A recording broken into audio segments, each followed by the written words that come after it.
সাগরনীল খেলার কি চলো। দেখছি গো, সবাই স্ট্যাটাস দিচ্ছে। আমি অ্যাকচুয়ালি ওই অফিসের কাজের জন্য মানে ফলো করতে পারিনি। সবাই দেখছি স্ট্যাটাস দিচ্ছে যে এটা না আমাদের দেখো, অ্যাশেজের মতো অবস্থা হয়েছে। ইন টার্মস অফ রানস ভারতবর্ষের টেস্ট ক্রিকেটের ইতিহাসে এটা সব থেকে মানে আর কি বাজে পরাজয়। 400 রান প্লাস ইন্ডিয়া হেরেছে, এবং আরো নানান রকমের আর কি ঘটনা ঘটেছে। এত রান ইন্ডিয়াকে কেউ এর আগে টার্গেট দেয়নি। এবং ভারতবর্ষের টেস্ট ক্রিকেটে একটা হোম গ্রাউন্ডে একটা দুর্গ ছিল যে ভারতবর্ষ হারে না। বিরাট কোহলির এরাতে, MS ধোনির এরাতে, ইনফ্যাক্ট গাঙ্গুলির এরাতে পরপর এটা চলেছে, বহু দশক ধরে চলেছে। এবং তার পরবর্তীতে গৌতম গম্ভীর যখন কোচ হয়ে এসেছে, তারপর থেকে গত বছর আমরা একটা হোয়াইট ওয়াশ হয়েছি, নিউজিল্যান্ডের কাছে 3-0 হেরেছি। এবং সাউথ আফ্রিকা 25 বছর বাদে ইন্ডিয়াতে হারালো। 2000 সালে লাস্ট হারিয়েছিল, তারপর 2025-এ এবার 2-0 হোয়াইট ওয়াশ করলো। তো এরকম অবস্থা অ্যাকচুয়ালি ভারতে হয় না। বিদেশে অনেক সময় দেখতে পাওয়া যায় ওখানকার কন্ডিশনস এর সঙ্গে মানিয়ে ফেলতে পারে না, সেই জন্য প্রবলেম হয়। কিন্তু দেশের মাটিতে আমরা প্রচন্ড স্ট্রং টিম ছিলাম চিরকাল, কিন্তু সেই কথাটা এখন আমরা আর বলতে পারবো না। এবং সেখান থেকেই একটা বড় বিপর্যয়, এবং সেখান থেকেই মানে আর কি এত আলোচনা তুমি দেখতে পাচ্ছ, কারণ ক্রিকেট প্রেমীরা প্রচন্ড শকড এবং প্রচন্ড দুঃখিত। কারণ একটা লেগাসি সেটা হঠাৎ করে এরকম ভাবে এন্ড হয়ে যাবে এটা কেউ এক্সপেক্ট করেনি। আর টিমটার কিন্তু এরকম নয় যে টিমের মধ্যে ল্যাক অফ এবিলিটি ডেফিনেটলি রয়েছে, তো তার থেকেও বড় যেটা প্রবলেম সেটা হচ্ছে সেই টিমের প্লেয়ারদেরকে কিভাবে হ্যান্ডেল করা হচ্ছে, ম্যানেজ করা হচ্ছে কোচিং স্টাফদের দ্বারা, যে কারণে গৌতম গম্ভীরের দিকে সম্পূর্ণরূপে ব্লেম যাচ্ছে। এবং গৌতম গম্ভীর নিজে যখন প্লেয়ার ছিল তখন প্রচুর এমন সমস্ত স্টেটমেন্ট দিয়ে রেখেছে অন্যান্য কোচদের ব্যাপারে, রবি শাস্ত্রীর ব্যাপারে, বিরাট কোহলির ব্যাপারে, যেগুলো প্রচন্ড বেশি প্রবলেমেটিক। এবার সেই স্টেটমেন্ট গুলো সে তখন দিয়ে রেখেছিল, তখন তাকে কেউ কিছু বলেনি, কারণ তার কথাগুলোর মধ্যে আংশিক সত্যতা ছিল। কিন্তু এখন যেই মুহূর্তে গম্ভীর নিজের কথাগুলোতে নিজেই উত্তীর্ণ হতে পারছে না, যেখানে গম্ভীরকে সবাই মানে কাইন্ড অফ একটা হিপোক্রিট আর কি, যে যেটা নিজে বলেছিল সেটা নিজেই মেনটেন করতে পারছে না, সেই জায়গা থেকে গম্ভীরকে সম্পূর্ণ রকম ব্লেম দেওয়া হচ্ছে। এবং আমিও সেটার পক্ষে কোথাও একটা, গৌতম গম্ভীরকে ব্লেম দেওয়াটা খুব স্বাভাবিক একটা ঘটনা আর কি। তো বড় ঘটনা ঘটেছে, মানে ক্রিকেটের ইতিহাসে আজকের দিনটা ভারতবর্ষের জন্য একটা কালো অধ্যায়, মানে কালো অধ্যায়। কথা বলতে বলতে গলা চোখ পড়ে যাচ্ছে আর কি। যাই হোক, আর একটা বলো। জিনিস আমি দেখছি খুব ক্রিকেট রিলেটেডই আর কি, মানে ইনস্টাগ্রামে রিলসে দেখলাম যে ওই ফিমেল ক্রিকেটারের মানে বিয়ে ভেঙে গেছে। কোথাও বলছে যে ছেলেটা নাকি আমি চিট করেছে, কোথাও বলছে যে আমি মানে ওর সিরিয়াসলি বাবার মানে হার্ট আমি অ্যাটাক হয়ে আমি গেছে। না, আমি এটা নিয়ে দেখো, আমি আমি ক্রিকেটের চ্যানেলও একটা করি, কিন্তু আমি সেখানেও ভিডিও করিনি, আমি একটা কথা সেটা নিয়ে বলিনি।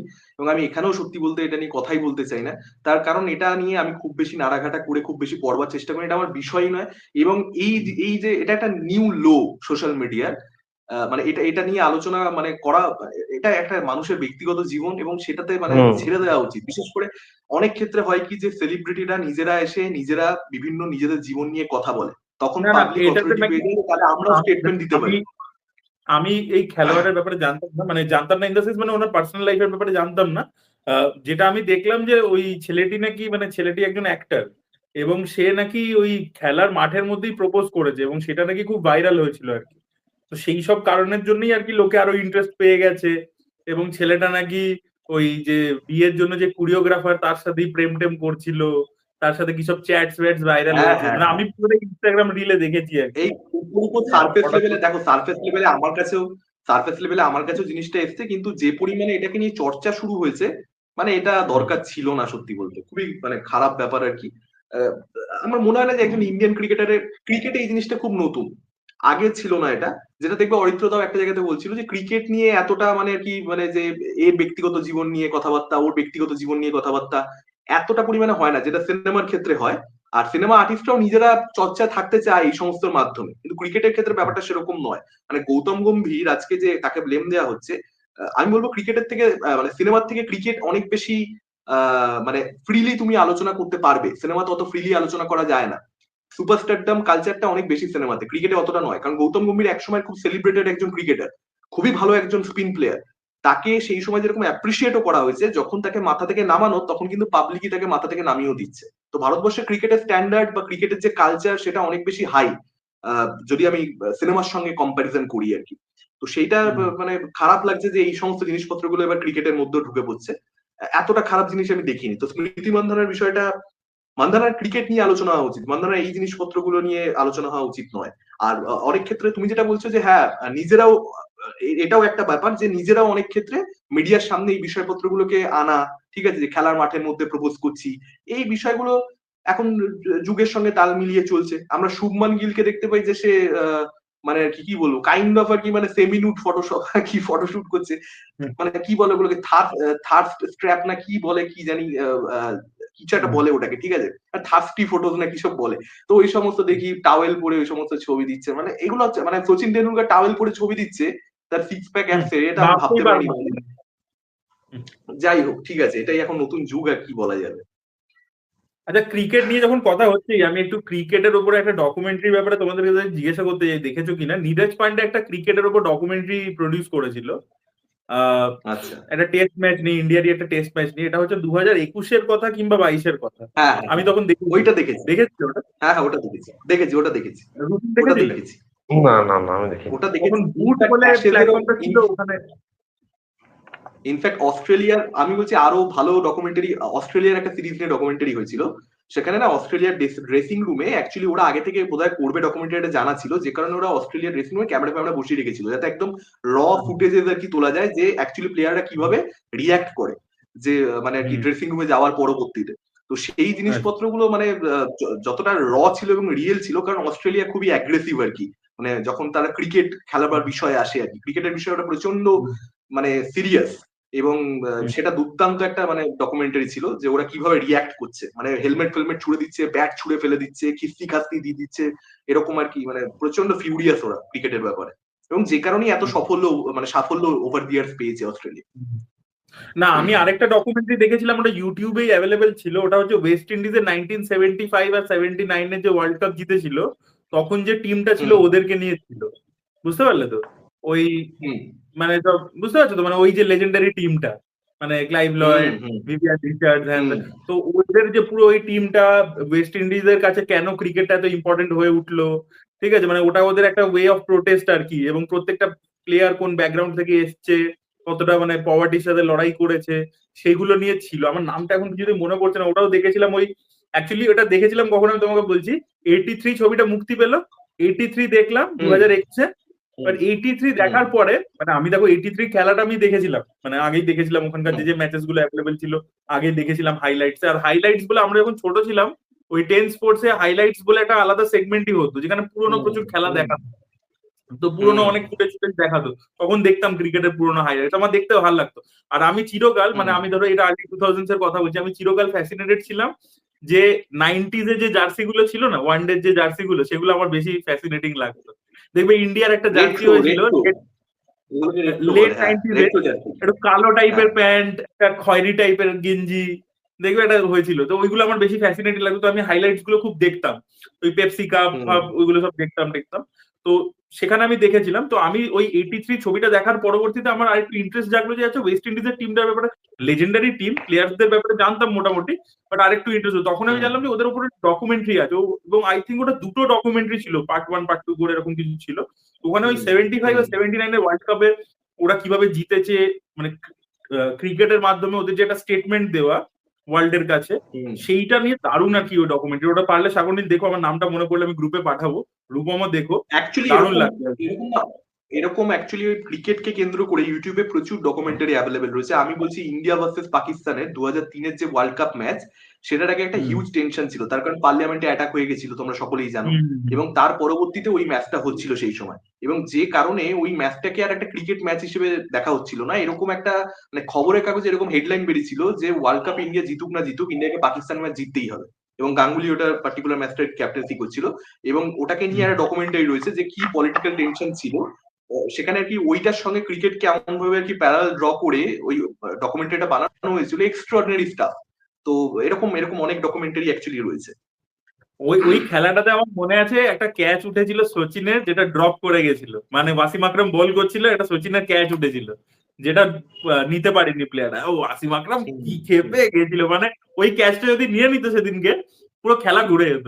আমার এখনো মনে আছে, আমি ভিজুয়াল, যে ওয়াসিম আকরাম দেখবে সচরাচর রেগে যায় না, ওয়াসিম আকরাম খুব কুল টাইপের, এডুকেটেড একটা লোক, খুব মানে কাইন্ড অফ একটা ফরেনার টাইপের, মানে সচরাচর পাকিস্তানিদের মতন নয়। সেখানে ওয়াসিম আকরাম ওরকম খেপে গেছে, ঠিক আছে, ওটা হেভি লেগেছে। আমার মনে আছে এখনো ভিজুয়ালটা, মানে তখন আমি 2003-এর ওয়ার্ল্ড কাপ থেকে আমি খেলা দেখা শুরু করেছিলাম, আমার ওটা খুব মানে একদম এক্স্যাক্টলি মনে আছে। আচ্ছা, না ওয়ার্ল্ড কাপ 2003-এর ওয়ার্ল্ড কাপ আমি নিজে লাইভ দেখিনি, আমি পরে সমস্ত ম্যাচ এক্সপ্লোর করেছি আর কি। আর আমার ইনজা 7 মামুল থেকে হক মানে ওয়ার্ল্ড একটাই কাপ করে আমার কথা বলতো, ইনজা মামুল হক একটাই হ্যাঁ, কথা বলতো মিডিয়া রিপোর্টারদের সামনে, ইনশাআল্লাহ বয়েজ প্লেড ওয়েল। এটাও মনে আছে। ইনজা মামুল হক এক লাইন ইংলিশ জানে, আর এর বেশি জানে না। ওটাই ইন্দামুল হেবি। হক, আমি একটা ঘটনা বলছি, এখানে যারা আমাদের দর্শকদের মধ্যে ক্রিকেট প্রেমীরা আছে তারা নিশ্চয়ই জানবে। একবার কি হয়েছিল যে ইন্দামুল হক প্রচন্ড বেশি ওর নিজের কেরিয়ারে যেহেতু একটু ফিজিকটা একটু হেলদি ছিল, যেখানে প্রচুর রান আউট হতো, রানিং বিটুইন দ্য উইকেট একদম ওনার ভালো ছিল না। এবার একবার কি হয়েছে যে বল ছুড়ে মেরেছে। এবার আইসিসির একটা রুল ছিল যে ব্যাটসম্যান যদি উইকেটের দিকে বল যাচ্ছে, ও ফিল্ডার থ্রো করেছে, ব্যাটটা যদি সামনে দিয়ে দেয়, মানে বলটাকে যদি হ্যাঁ, আটকে দেয় কোনো কারণে, তাহলে ওটা রান আউট হয়ে যাবে। মানে বলটা উইকেটে হুম, হিট করতো কি করতো না পরের প্রশ্ন, ব্যাটসম্যান আটকানোর হ্যাঁ, চেষ্টা করেছে মানে রান আউট দিয়ে দেওয়া হবে। তো ইন্দামুলক হুম, ওইভাবে একবার আউট হয়েছে। পরের ম্যাচে ঘটনা কি ঘটেছে যে ওরকমই একটা সিচুয়েশন তৈরি হয়েছে, ইন্দামুলককে নিয়ে এরকম সিচুয়েশন তৈরি হতো। তো ইন্দামুলক কি করেছে যে এবার আর বল আটকায়নি, বল ছেড়ে দিয়েছে এবং উইকেটে গিয়ে লেগেছে, ও আবার রান আউট হয়ে গেছে। তারপরে কনফারেন্স আছে, ইন্দামুলক বলছে যে I hit the ball I out, I don't hit the ball I out. ঠিক আছে, এক্স্যাক্টলি এই টার্মগুলোই বলেছিল। মানে ইংরেজি বলতেই পারে না, বুঝতে পেরেছো?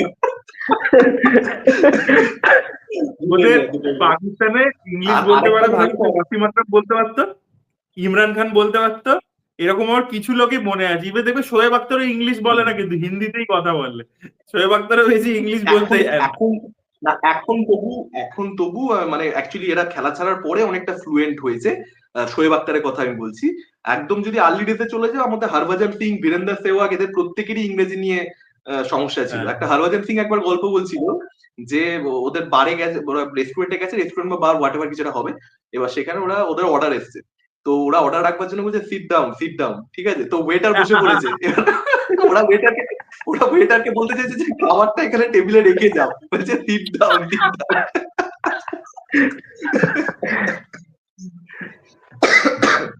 না অ্যাকচুয়ালি কি যাই বলতো, হোক আপনার, অরিত্রদা রূপমদা এটা খুব ভালো করে জানবে। 90s এর যারা মানে আমাদের সিনেমা স্টারও যারা ছিল, তারা অনেক বেশি আনঅ্যাপোলজেটিক এবং অনেক বেশি মানে মানে যেটা আমরা সেটা আর কি রিয়েলে তুলে ধরতো আর কি। সেই জিনিসটা হুম, এখন হুম, একদম ক্রিকেটারদের মধ্যেও চলে গেছে, সিনেমা আর্টিস্টদের মতো। আগেকার প্লেয়াররাও খুব মানে রিয়েল ছিল, যেটা একদম পেছনের হ্যাঁ। গল্প সেটা একদম সামনে দেখাতো। এখন সেটা চলে গেছে। যাই হোক, আমরা এখন লোকে আলোচনায় আসি। কনসাস হয়ে গেছে। না না, লোকে কনসাস হয়ে গেছে। এই দেখো না, আমি রিসেন্টলি আরো একটা জিনিস, আমি ইনস্টাগ্রামে, হুম। রূপম তো কিছু বলছেই না, রূপমকে আমরা 12 মিনিট কিছু বলতেই নি, রূপমের ফ্যান্সরা গালাগালি দিতে হলো, রূপম তুমি এটাতে আরে কথা তুই বলবে, বলো। তুমি কমেন্ট করবে এটাতে। আমি আরেকটা জিনিস দেখছিলাম যে হ্যাঁ। এই যে শাহরুখ খানের যে সব স্টোরি গুলো আছে, যে শাহরুখ খান খুব গরিব ফ্যামিলি থেকে বিলং করে, শাহরুখ খান নিজে স্ট্রাগল করে উঠেছে, ঠিক আছে, পয়সা ছিল হুম। না যখন এসছে বম্বেতে, দিল্লি থেকে বম্বে এসছে তখন পয়সা ছিল না, রাস্তায় থেকেছে, ঠিক আছে। তো এগুলো শাহরুখ খান পরবর্তীকালে নিজে বলেছে 2014-তে, বিভিন্ন সময় বিভিন্ন ইন্টারভিউতে বলেছে। কিন্তু এখন ওগুলোকে ডিবাঙ্কিং করে দেখা যাচ্ছে যে 90s-এ ধরো কিছু হুম। ডকুমেন্টারি হয়েছে, হয়েছে, সেখানে ও অন্যরকম স্টেটমেন্ট দিয়েছে যে আমি যখন এসেছি আমাকে স্ট্রাগল করতে হয়নি, I don't have a struggle story, hmm. ঠিক আছে, আমার মা হুম। আমাকে হুম। 15,000 টাকা দিয়েছিল। এবং লোকে বলছে শাহরুখের মা ম্যাজিস্ট্রেট ছিল, শাহরুখের কাছে গাড়ি ছিল, ঠিক আছে, ওর বাবা অলরেডি খুব ওয়েল কানেক্টেড লোক, মা খুব ওয়েল কানেক্টেড লোক, ইন্দিরা গান্ধীর বন্ধু ছিল। শাহরুখ যে স্কুলে পড়েছে সেখানে সব ফেমাস লোকেরা পড়েছে, সেই স্কুলটা মানে একটা খুবই মানে এক্সপেন্সিভ স্কুল আর কি, সেখানে সচরাচর খুব ইজিলি পড়া হুম। সম্ভব নয়। তো সেই সব জিনিসপত্রগুলো এবার এখন সামনে আসছে। হুম। তো বলা হচ্ছে 90s-এ শাহরুখ যখন ইন্টারভিউ দিতে দিয়েছে তখন যেটা ওর ব্যাকগ্রাউন্ড সেটাই ও বলেছে, বাট পরবর্তীকালে এই যে রিলেটেবল হতে হবে সাধারণ মানুষের সাথে, সেটা যেহেতু পিআর ডিসাইড করে দিয়েছে এই স্টেটমেন্ট দেবে, তো সেই জন্য একটা মানে সার্টেন কাইন্ড অফ ন্যারেটিভই আর কি পুশ করা হয়েছে। যেটা তুমি দেখবে এই সারা আলী খান এসে বলছে হুম। আমি হোটেল থেকে সাবান চুরি করি, এগুলো দেখবে পিআর ড্রিভেন জিনিস। মানে সারা আলী খানের মতো একজন সেলিব্রিটি আর কি সাবান চুরি করে নাকি তোমার মনে হয়? কিন্তু ও বলছে যেহেতু রিলেটেবল সাজার চেষ্টা করছে। তো এই যে পিআর ড্রিভেন জিনিসটা, এটা ক্রিকেটের ক্ষেত্রেও হয়েছে, যেখান থেকে আমরা এই পয়েন্টটা এলাম। তো তোমার কি মনে হয় রূপ, এটা কেন এত বেশি করে করা হচ্ছে? ন্যাচারাল জিনিসটা যেটা সাগরনীল বলছিল 90s-এ ক্রিকেটের ক্ষেত্রে ছিল বা ফিল্মের ক্ষেত্রে ছিল, ইন্টারভিউজ এর মধ্যে বলার একটা ন্যাচারাল ব্যাপার ছিল, সেটা কেন এখন এত বেশি ন্যারেটিভ ড্রিভেন, এত বেশি পিআর ড্রিভেন হয়ে যাচ্ছে, যেটা ফেক ন্যারেটিভ পুশ করে, এটা কেন হয়ে যাচ্ছে? কি রে, আমাকে জিজ্ঞাসা করছো? হ্যাঁ, তোমাকে ও এবার বলতেই আচ্ছা, হবে, প্রথমে একটু বলনি। আমি আমি ভাবলাম অরিত্র বলছে, আমি মন দিয়ে শুনছি, বলছে বলো। যাই হোক, যেটা অরিত্র বললো এরকম না কিছু ইনস্টাগ্রামের, যেটা অরিত্র বলছে আমি এরকম ভিডিও দেখলাম। তবে আমি যেটা স্পোর্টস নিয়ে তোমরা বললে, আমি স্পোর্টস নিয়ে মুখ খুলছিলাম না একটা কারণে মূলত, সেটাকে ছোট্ট করে বলি। সেটা হচ্ছে আমি দেখেছি, মানে আমি যখনই স্পোর্টস নিয়ে কিছু বলে ঠলি না, সেখানে একটা বাওয়ালি হয়। ঠিক আছে, এটা বারংবার হয়েছে। এবং আমার একটা লাস্ট খুব খারাপ এক্সপিরিয়েন্স হচ্ছে, আমি একটু মানে আমি তোমাদের মতো এতটা ক্রিকেট কখনোই দেখিনি এবং কখনোই ফ্যান ছিলাম না, কখনো ওয়ার্ল্ড কাপ ফাইনাল টাইনাল হলো সেটা আলাদা ব্যাপার, কিন্তু আলাদা করে আমি আমার খুব বেশি সাগর লেগে বহুবার বলেছি, আমার ক্রিকেটের প্রতি খুব বেশি মানে মানে ভালো লাগা নেই। আমার যেটা আছে সেটা ফুটবলের সাথে আছে। এবার যেটা বিষয় সেটা হচ্ছে, আমরা 2022-এর সময় বন্ধুরা মিলে ওয়ার্ল্ড কাপ সেমিফাইনাল আর ফাইনালের সময় ঘুরতে গেছিলাম। আমার কাছে ওটা নাইট মেয়ার, আমি তারপর থেকে মানে একদম দেখবে সব আলোচনা থাকিই না। তো আমি হচ্ছে ব্রাজিলের খুব বড় সাপোর্টার। আমার যতগুলো বন্ধু ছিল অরিত্র, মানে ওরকম দিন আমার জীবনে কখনো আসেনি। আমরা যে কামরায় পড়েছি আমরা একসাথে 9 জন গেছিলাম। আমার 8 জন বন্ধু হচ্ছে আর্জেন্টিনার সাপোর্টার, একমাত্র আমি ব্রাজিলের সাপোর্টার। এবার খেলা হচ্ছে, ব্রাজিল তখন 1 গোল খেয়ে গেছে, এবার আমরা 1 গোল শোধ করে দিয়েছি। আমি এত চিৎকার করেছি যে মানে সবাই যারা ওই মানে কামরায় ব্রাজিলের সাপোর্টার আছে মোটামুটি, তারা সবাই এসে আমার সাথে চিয়ার আপ করছে, কথাবার্তা বলছে। ট্রাই বেকারে ম্যাচ গেছে, আমরা হেরে গেছি। এবার হেরে গেছি তো হেরে গেছি, সারা রাত আমাকে চারটে চারটে খোঁচা মারতে মারতে মারতে মারতে গেছে। এবার হচ্ছে আর্জেন্টিনার খেলা। এবার যখন আর্জেন্টিনার খেলা, আর্জেন্টিনা আগে গোল খেয়ে গেছে, এবার যখন আর্জেন্টিনা গোল খেয়েছে আমি তো বিশাল চিৎকার করেছি, ওদের হেভি চাটন দিয়েছি। আর্জেন্টিনা ম্যাচটা জিতে ফাইনালে উঠে গেছে।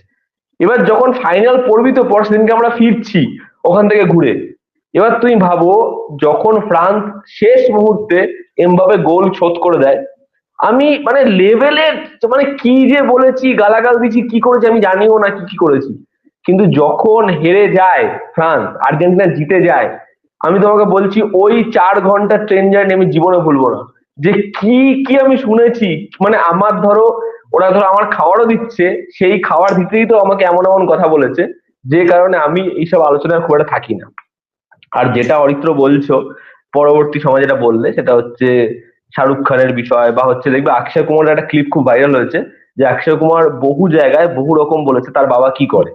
দেখবে এই ক্লিপটা খুব ভাইরাল হয়েছে, এটা হ্যাঁ এটা কিন্তু মানে সত্যি ভাইরাল হয়েছে। তো আমার যেটা মনে হয় তারা যখন ইন্ডাস্ট্রিতে এসেছে, সাকসেস পেয়েছে, না না, সাকসেস আমি পায়নি, দেখবে অক্ষয় কুমারের ডিফেন্সে একটা কথা বলতে চাই, 1 সেকেন্ড কাটলাম আবার তোমাকে, সরি, তুমি আবার কন্টিনিউ করো। অক্ষয় কুমারের ক্লিপটা ভাইরাল হয়, কোনোটাতে অক্ষয় কুমার বলে যে আমার বাবা আর্মিতে ছিল, কোনো জায়গায় বলে যে আমার বাবা আর একটা জায়গায় বলে যে আমার বাবা অ্যাকাউন্টস এর কাজ করতো না কিছু করতো, এরকম একটা কিছু বলে। তো তিনটে ক্লিপে কেটে বসিয়েছে যে বাবা মানে মাল্টিপল বাবা ছিল, অনেকে লেখে কমেন্টে, আর নাহলে বলে বারবার অক্ষয় কুমার নিজের মানে অনুযায়ী সুবিধা অনুযায়ী জিনিসটাকে চেঞ্জ করে নেয়। অ্যাকচুয়ালি ব্যাপার হচ্ছে, আমি তোমাকে বলছি, অক্ষয় কুমারের বাবা আর্মিতেই ছিল, ঠিক আছে, পুরো ন্যারেটিভটা বলছি। এবার আর্মিতে যখন লোকে থাকে, দেখবে আর্মিতে কি হয়, কি আর্মি থেকে অনেকে লোকে রিটায়ার করে, বিকজ ওদের একটা ওই পিরিয়ডে এক্সটেনশনের ব্যাপার থাকে। তো তো সেইটা ধরো কন্টিনিউ না করলে তোমাকে ফিল্ড সার্ভিস থেকে তোমায় কোনো অন্য গভর্নমেন্ট ডেস্ক জব দেবে আর কি। তো সেখানে লোকে সুইচ করে যায়। তো অক্ষয় কুমারের বাবা প্রথমে আর্মিতে ছিল, সেখান থেকে সুইচ করে রেভিনিউ ডিপার্টমেন্টে গেছিল আর কি, ফিনান্স রেভিনিউ এরকম কোনো ডিপার্টমেন্টে গেছিল, এবং সেখানে ডেস্ক জব করতো আর কি। এবং সেই কারণেই ওরা তখন দিল্লি থেকে বম্বে চলে এসেছে, তাই না? অক্ষয় কুমারের স্কুলিং কিন্তু অ্যাকচুয়ালি বম্বেতে হয়েছে, ঠিক আছে। এবং এই যে কুস্তি করার ব্যাপারটা, যেহেতু আর্মি ম্যান ছিলেন উনি, তো কুস্তিটা আর কি শখে করতেন, তো সেই জন্য কুস্তি করতেন। তো সে অ্যাকচুয়ালি তিনটে ইন্টারভিউতে তিনটে কনটেক্সটটা বলেছে, বুঝলেন তো? এবার লোকে রিল বানাতে হবে তো ওটাকে জুড়ে দিয়েছে। অ্যাকচুয়ালি অক্ষয় বাবা আর্মিতেই ছিল, ঠিক আছে, ওটা মিথ্যে না কথা অক্ষয় নয়। বাবা, হ্যাঁ হ্যাঁ, না এটা মিথ্যা হ্যাঁ কথা নয়। এবং অক্ষয় যে জিনিসপত্রগুলো বলেছে আমি মানে সেটাই বলছিলাম, যে ওর কথাগুলো শুনবে, যে ওর কথাগুলো শুনলে কিন্তু বোঝা যায় যে ও বহু সময় যেটা ওর সাথে ঘটেছে সেগুলো কেমন ভাবে বলে, কৌতুকের সাথে বলে বলে। যাই হোক, আমি যেটা বলছিলাম, তো একটা আমি ইন্টারভিউ দেখছিলাম রিসেন্টলি, যেখানে একজন রিপোর্টার সেই সময়কার শাহরুখ যখন উঠছে সেই সময় বলছে যে শাহরুখ ভীষণ অ্যাগ্রেসিভ হয়ে গেছিল, আমি শাহরুখের ইন্টারভিউ করতে গেছিলাম, শাহরুখ বলেছিল যে তোমাদের যে এডিটর তাকে পাঠাও। পরবর্তী সময় যখন এডিটর এসেছিল, এইটার উপর শাহরুখ যেন ঝাঁপিয়ে পড়েছিল। তো আমার যেটা মনে হয় সেই সময়কার যদি পুরোনো ইন্টারাকশন দেখি, মিঠুন চক্রবর্তী যেরকম ভাবে একজনকে ইন্টারভিউ দিচ্ছে, ইন্টারভিউ দিতে যেরকম ভাবে বলছে, শাহরুখ, অক্ষয় তারা যেরকম ভাবে বলছে, না ফিল্টার ফ্রি ছিল বিষয়টা। কিন্তু এখন দেখো যেরকম পরিস্থিতি, রিসেন্টলি দেখবে বুম্বাদা একটা জায়গায় বলেছে, মানে খুব আমার মনে হয় যে কথাটা বুম্বাদা বলেছে সে অ্যাপ্রোচটা ঠিক নয়, কিন্তু বুম্বাদার কিন্তু বা প্রসেনজিৎ চট্টোপাধ্যায়ের আলাদা করে কোনো উদ্দেশ্য ছিল না। কিন্তু এখন যে পিকচারটা সেট হয়েছে, তোমাকে সবকিছু ভেবে চিনতে, চারিপাশ ভেবে, কে দেখছে, কোথায় ক্যামেরা আছে, এটার কি মানে ফলাফল হতে পারে সব ভাবতে হবে। তুমি বলো, তুমি যদি কালকে এমন একটা জায়গায় যাও, তোমার প্রত্যেকটা স্টেপ এরকম ভেবে চিনতে কোরিওগ্রাফ করে আগে থেকে প্রি প্ল্যান করে ফেলা সম্ভব? সেই জিনিসটা অরিত্র বলছে, একটু আগেই বলছিল যে আমাকে পুরোটা আগে থেকে যেন স্টেজ করে রাখতে হবে, যে এটা এটা আমাকে হতে হবে, এটা এটা হতে হবে না, পুরোটা আমার পিয়াররা প্রোগ্রাম করে রেখেছে। ফলে আমি যে জিনিসপত্রগুলো বলছি সেটা কোথাও একটা গিয়ে কাইন্ড অফ মানে তার মধ্যে সত্যি আছে, রিয়ালিটি আছে, কিন্তু আসলে সেটাকে যেভাবে স্টেজ করা হচ্ছে, যেরকম ভাবে পরিবেশনা করা হচ্ছে, সেটার মধ্যে সত্যির ছিটে ফোটা ভীষণ ভীষণ কম রয়েছে। নাহলে তুমি দেখবে ম্যাক্সিমাম, ওই কদিন আগে গুলশান দেওয়াইয়া বলছিল, ম্যাক্সিমাম যে ডিরেক্টর আছে, ম্যাক্সিমাম যে অ্যাক্টর রয়েছে, তাদের থেকে বড় মনওয়ালা মানুষ নেই।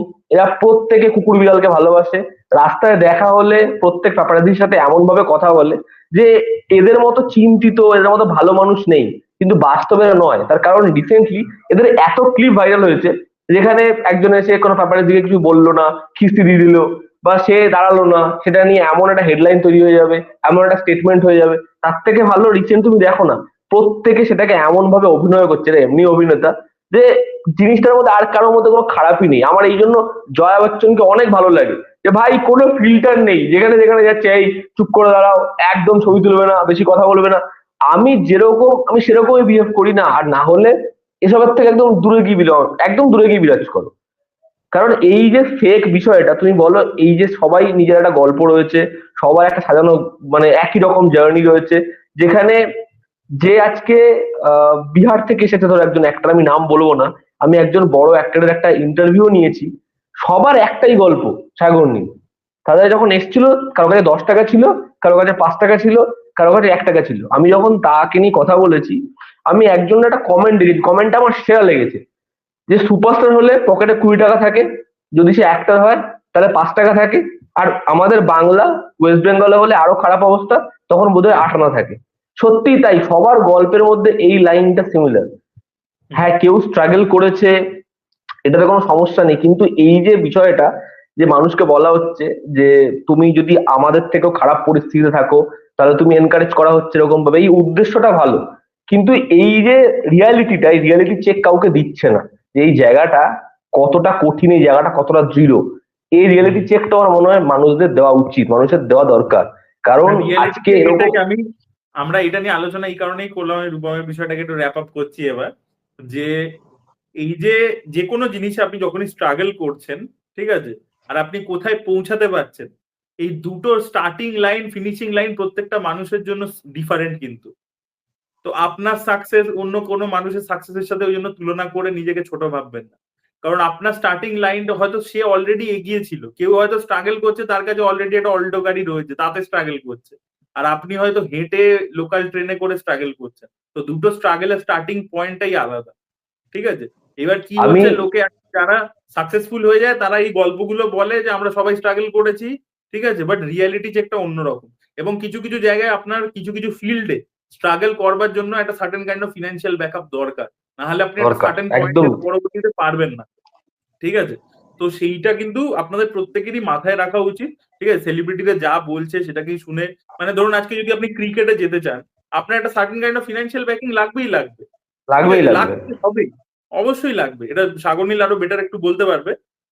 তো বাট এটা সত্যি কথা, যে যা কিট লাগবে, যা যতদিন খেলতে হবে, তার যা ব্যাকিং ইত্যাদি, একটা পরিবার যদি আপনার সেটা প্রোভাইড না করতে পারে, ওই কোন একটা এক্সেপশনাল কেস দেখে আর কি সেটা ভাবলে হবে না, ঠিক আছে।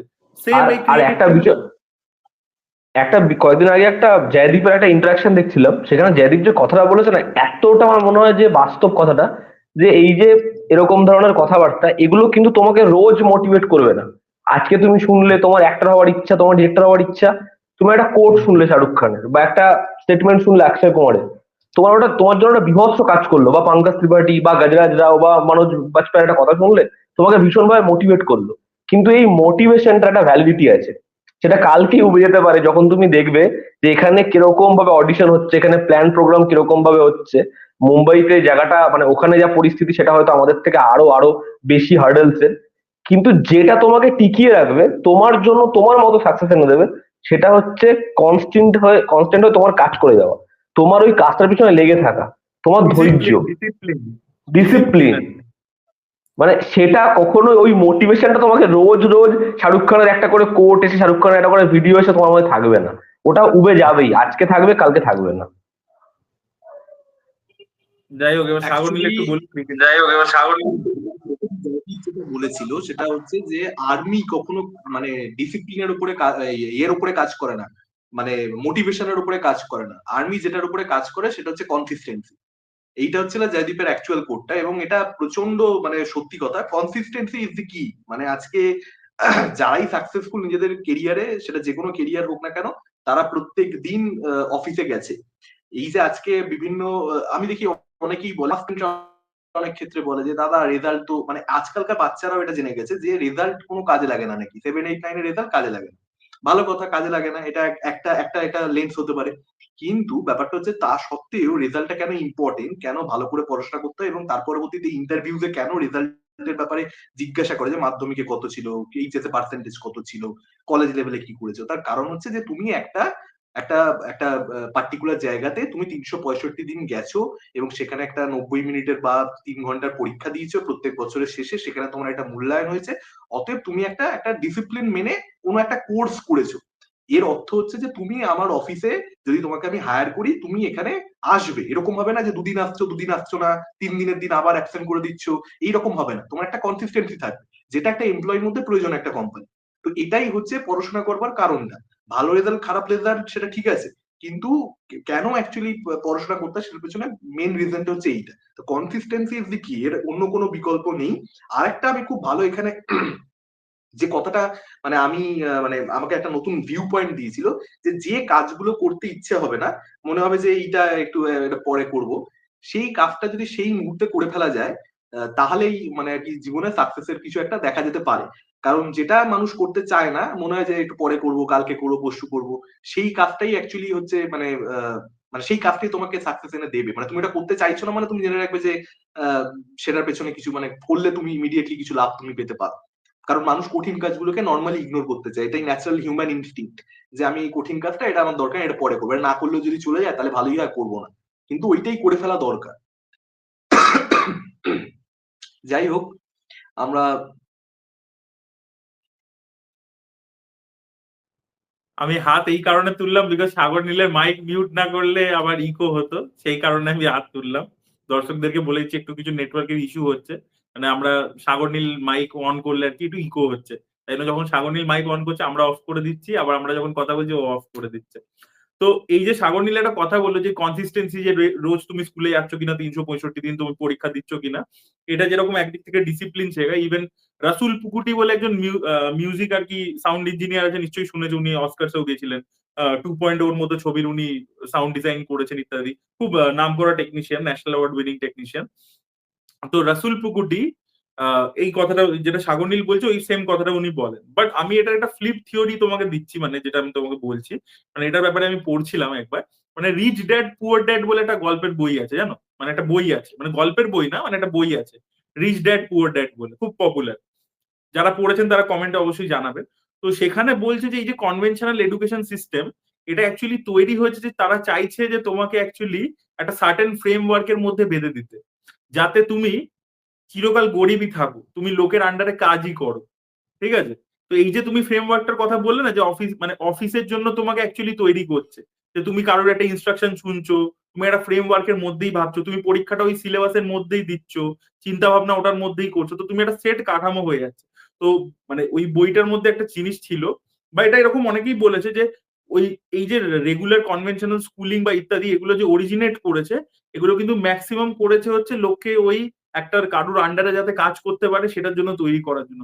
ফ্রি চিন্তা ভাবনা বা কিছু মানে যাকে আমরা বলি না রেভলিউশনারি আইডিয়া, যাতে তুমি ভাবতে না পারো, সেইটার জন্যই আর কি তোমাকে ওইভাবে তৈরি করা হচ্ছে ছোট থেকে। ঠিক আছে?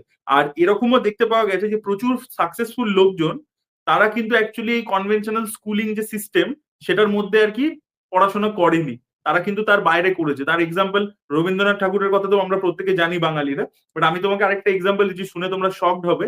সেটা হচ্ছে ডেভিড ফিনচার। ডেভিড ফিনচার কিন্তু হোম স্কুল, জানো তো? ডেভিড ফিনচার কোনোদিনও স্কুলে যায়নি। তো এটার অবাক লাগবে তোমাদের শুনে। তো এরকম আরো প্রচুর লোক আছে যারা কিন্তু হোম স্কুল, এবং তুমি যদি দেখো যারা বড় লোকজন আছে, মানে যারা মানে বিজনেসম্যান ইত্যাদি, ইভেন তুমি দেখবে এই যে আমাদের এক্স এর যে মালিক, নাম বলো না, আরে আরে যে খুব ফেমাস বিলেনিয়ার লোক যে, আরে নামটা মনে পড়ছে না।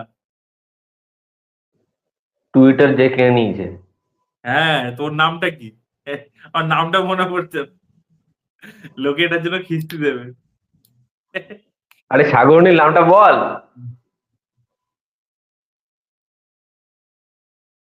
সাগরনী সার্চ করছে।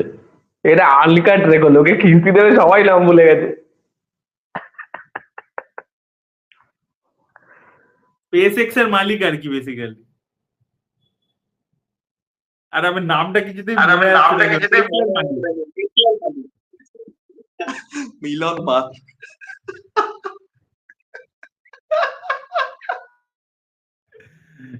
দেখুন মানে এত কিছু বললাম, বইয়ের নাম বললাম, ইলন মাস্কের কোম্পানিদের নাম বলে দিলাম, কিন্তু ইলন মাস্কের নাম মনে আসছে। বাট আমি যেটা বলতে চাইছিলাম, কমেডি থেকে একটু সিরিয়াসে সুইচ করি। ইলন মাস্কও কিন্তু নিজের ছেলে মেয়েদের জন্য আলাদা করে একটা স্কুল তৈরি করেছে, জানো তো? মানে ও যে কনভেনশনাল ইউনাইটেড স্টেটস এর যে এডুকেশন সিস্টেম আছে বা কলেজ সিস্টেম আছে, সেগুলোতে নিজের ছেলে মেয়েকে পাঠাতে চায় না। So he has made a separate school for his kids, যেখানে আর কি আগে থেকেই ওদেরকে মানে চিন্তা ভাবনা এরকম ভাবেই করানো হবে যাতে ওরা রিয়েল লাইফ প্রবলেমস আর কি, মানে প্রবলেম সলভিং, মানে অ্যাপ্লিকেশন বেসড পড়াশোনা আর কি, আর এইটা শেখানো হবে। তো এটাও মানে যেটা তুমি বললে, ওটা যেরকম একটা ভালো দিকও আছে যে ডিসিপ্লিন তৈরি করে, বাট ওটা একটা ফ্লিপ সাইডের এরকম একটা থিওরিও আছে, মানে যেটা আমাদের চ্যানেলের টপিক একেবারেই নয়, বাট আজকে ভাবলাম যে এটা নিয়েও যখন আলোচনা করছি তো বলি। তো এটা নিয়ে তোমাদের কি ওপিনিয়ন, যেটা আমি বললাম? আমার যেটা বক্তব্য আজকে, যারা আজকে এত অব্দি ভিডিওটা দেখেছে তারা ভাববে আজকে এদের কি হলো, যে আজকে সবাই জ্ঞান প্রো মোডে চলে গেছে। আজকে কোনো আড্ডা, আজকে সিনেমা নিয়ে কোনো কথা হচ্ছে না। এবং আজকের যে আলোচনাটা হচ্ছে, আমি মানে এই আলোচনাটা শুনতে বা করতে বেশি ইচ্ছুক, আমার বেশি ভালো লাগছে। আমি জানি না অডিয়েন্সের কেমন কি লাগবে, তবে মানে আমার মনে হয় কি, আমরা তো এরকম ধরনের কথাবার্তা সচরাচর আমাদের চ্যানেলে বলি না। তো এই বিষয়টা বেশ ভালোই হচ্ছে, মানে আমি তো এই আলোচনাটা শুনতেও, যেগুলো আমি জানি না, এবং আমার মানে এরকম কোনো ব্যাপার নেই যে আমি যেটা জানি না তো আমি জানি না, আমার সেগুলো জানতে খুব ভালো লাগে। এবং যেরকম ভাবে অরিত্র সাগরনীল বলছে, প্রথমে ওরা ক্রিকেট নিয়ে যে বিষয়বস্তুগুলো বললো, সেখানেও আমি যেগুলো জানতাম না আমার শুনে বেশ ভালো লাগলো। এখন যে বিষয়টা হচ্ছে এটাও আমার খুব ইন্টারেস্টিং লাগছে।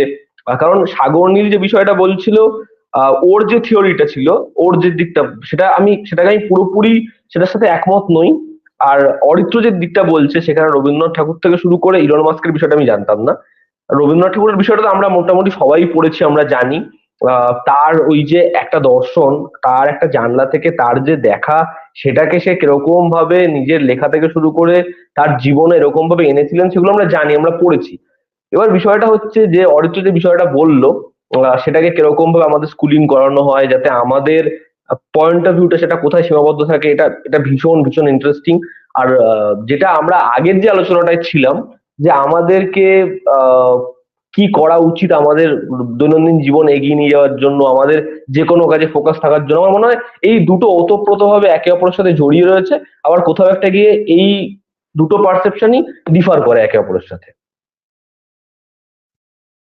বলো অরিত্র, বলো। আরে মাইক মাইক মাইক।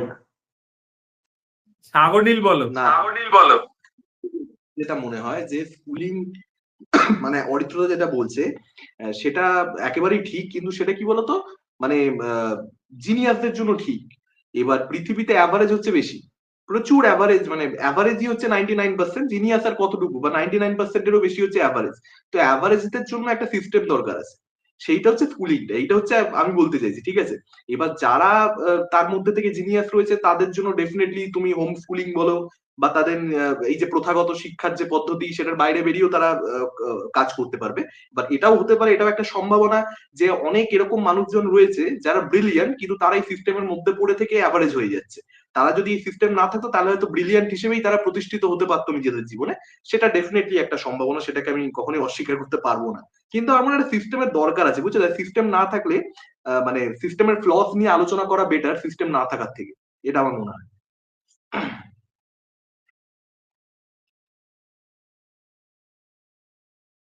তো আজকে কি আমরা এরকম টপিক নিয়েই আলোচনা করবো, নাকি আমরা সিনেমার দিকেও যাব?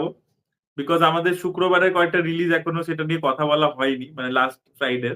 তো সেদিকে যাবো, নাকি এই যে ইন্টারেস্টিং বিষয়গুলো নিয়ে আলোচনা হচ্ছে, যেখানে ক্রিকেট, লাইফ, স্কুলিং, পড়াশোনা, সেই সবগুলো উঠে আসছে, কি মনে হয় রূপম, তোমার কি মনে হয় যে এই দিকেই থাকা উচিত নাকি আরো অন্য কিছু নিয়ে কথা বলা উচিত? রূপম তো অলরেডি বললো যে এটা নিয়ে রূপমের ভাল লাগছে। সাগরনীল, তুমি একটু বলো যে তোমার কি মনে হয় আর কি নিয়ে আলোচনা করা যায়?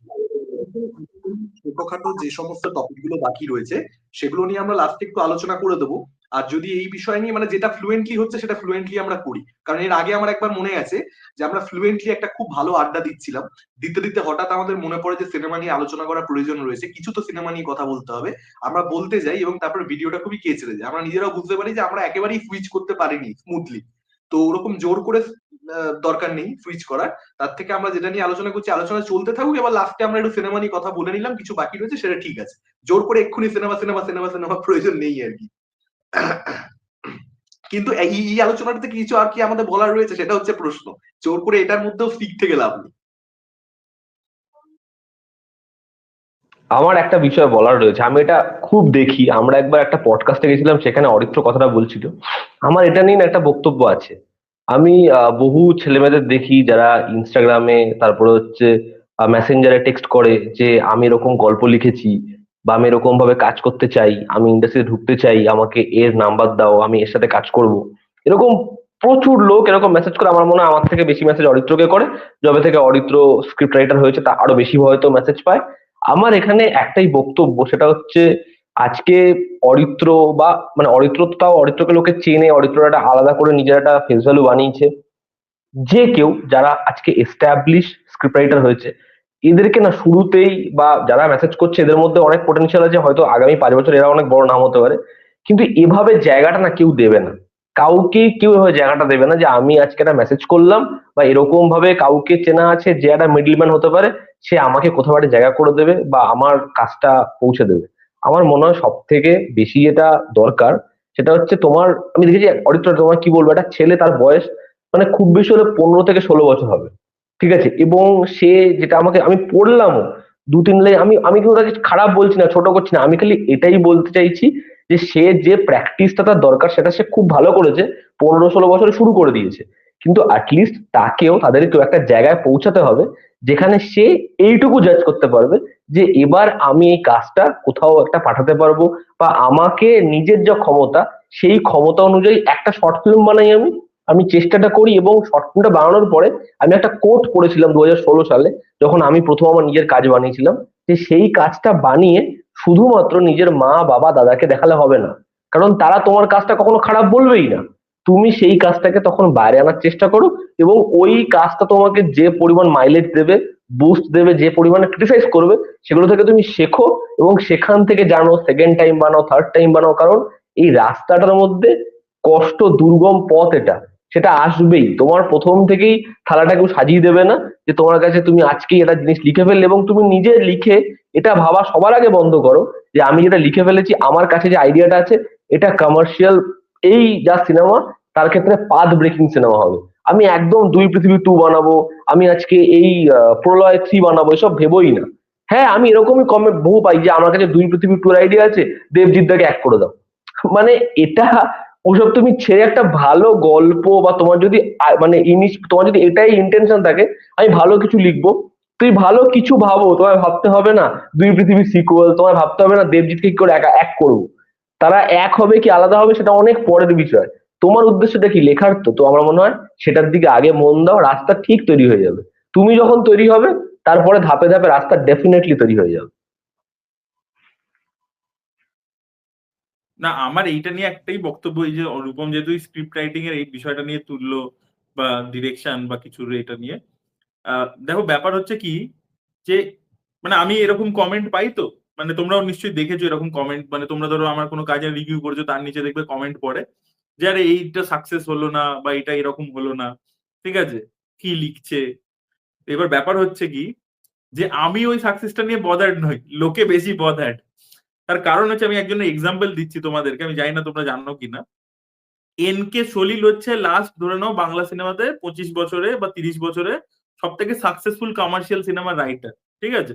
আমি ডায়লগ রাইটারই ধরে নিচ্ছি, বিকজ সেই সময় রিমেক্স হতো, ঠিক আছে, বা যদি অফিসিয়াল রিমেক না হয় আনঅফিসিয়াল রিমেক হতো। But he was a fantastic dialogue writer, তার সিনেমার ডায়লগ কিন্তু এখনো রয়ে গেছে, তুমি যদি দেখো ডায়লগ গুলো তো আর ওগুলো কপি পেস্টেড নয়, ওগুলো নিজে থেকে লেখা, সেটা ফাটা কেষ্ট হোক, তুলকালাম হোক, সব ডায়লগ গুলো। এবার দ্যাট পার্সন, এই যে এনকে সলিল, ইনি নিজে ডেবিউ করেছেন অ্যাজ রাইটার হচ্ছে 1998-এ, আর প্রথম সাকসেস দেখেছে কোন সালে জানো? 2004-এ। তার মানে 98 থেকে 2004 কতদিন হচ্ছে? প্রায় একটা 6-7 বছরের টাইম পিরিয়ডে মানে his films were not working.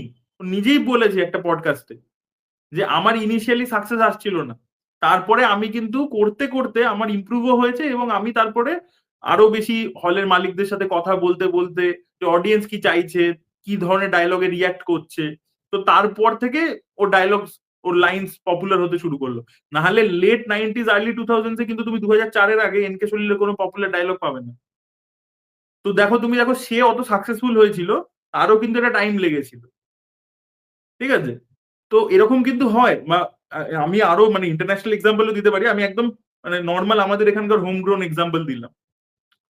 তো এটা আমি এটাই বলতে চাইছি যে এই যে ইনস্ট্যান্ট সাকসেস, ঠিক আছে, আমাদেরও তো ইউটিউবের প্রথম ভিডিও কি হিট হয়েছিল, তো করতে করতে করতে করতে গ্র্যাজুয়ালি লোকে জুড়েছে, দেখেছে, ভালো লেগেছে, ধীরে ধীরে জুড়ছে। তো সেম ভাবে এটাও একটা প্রসেস।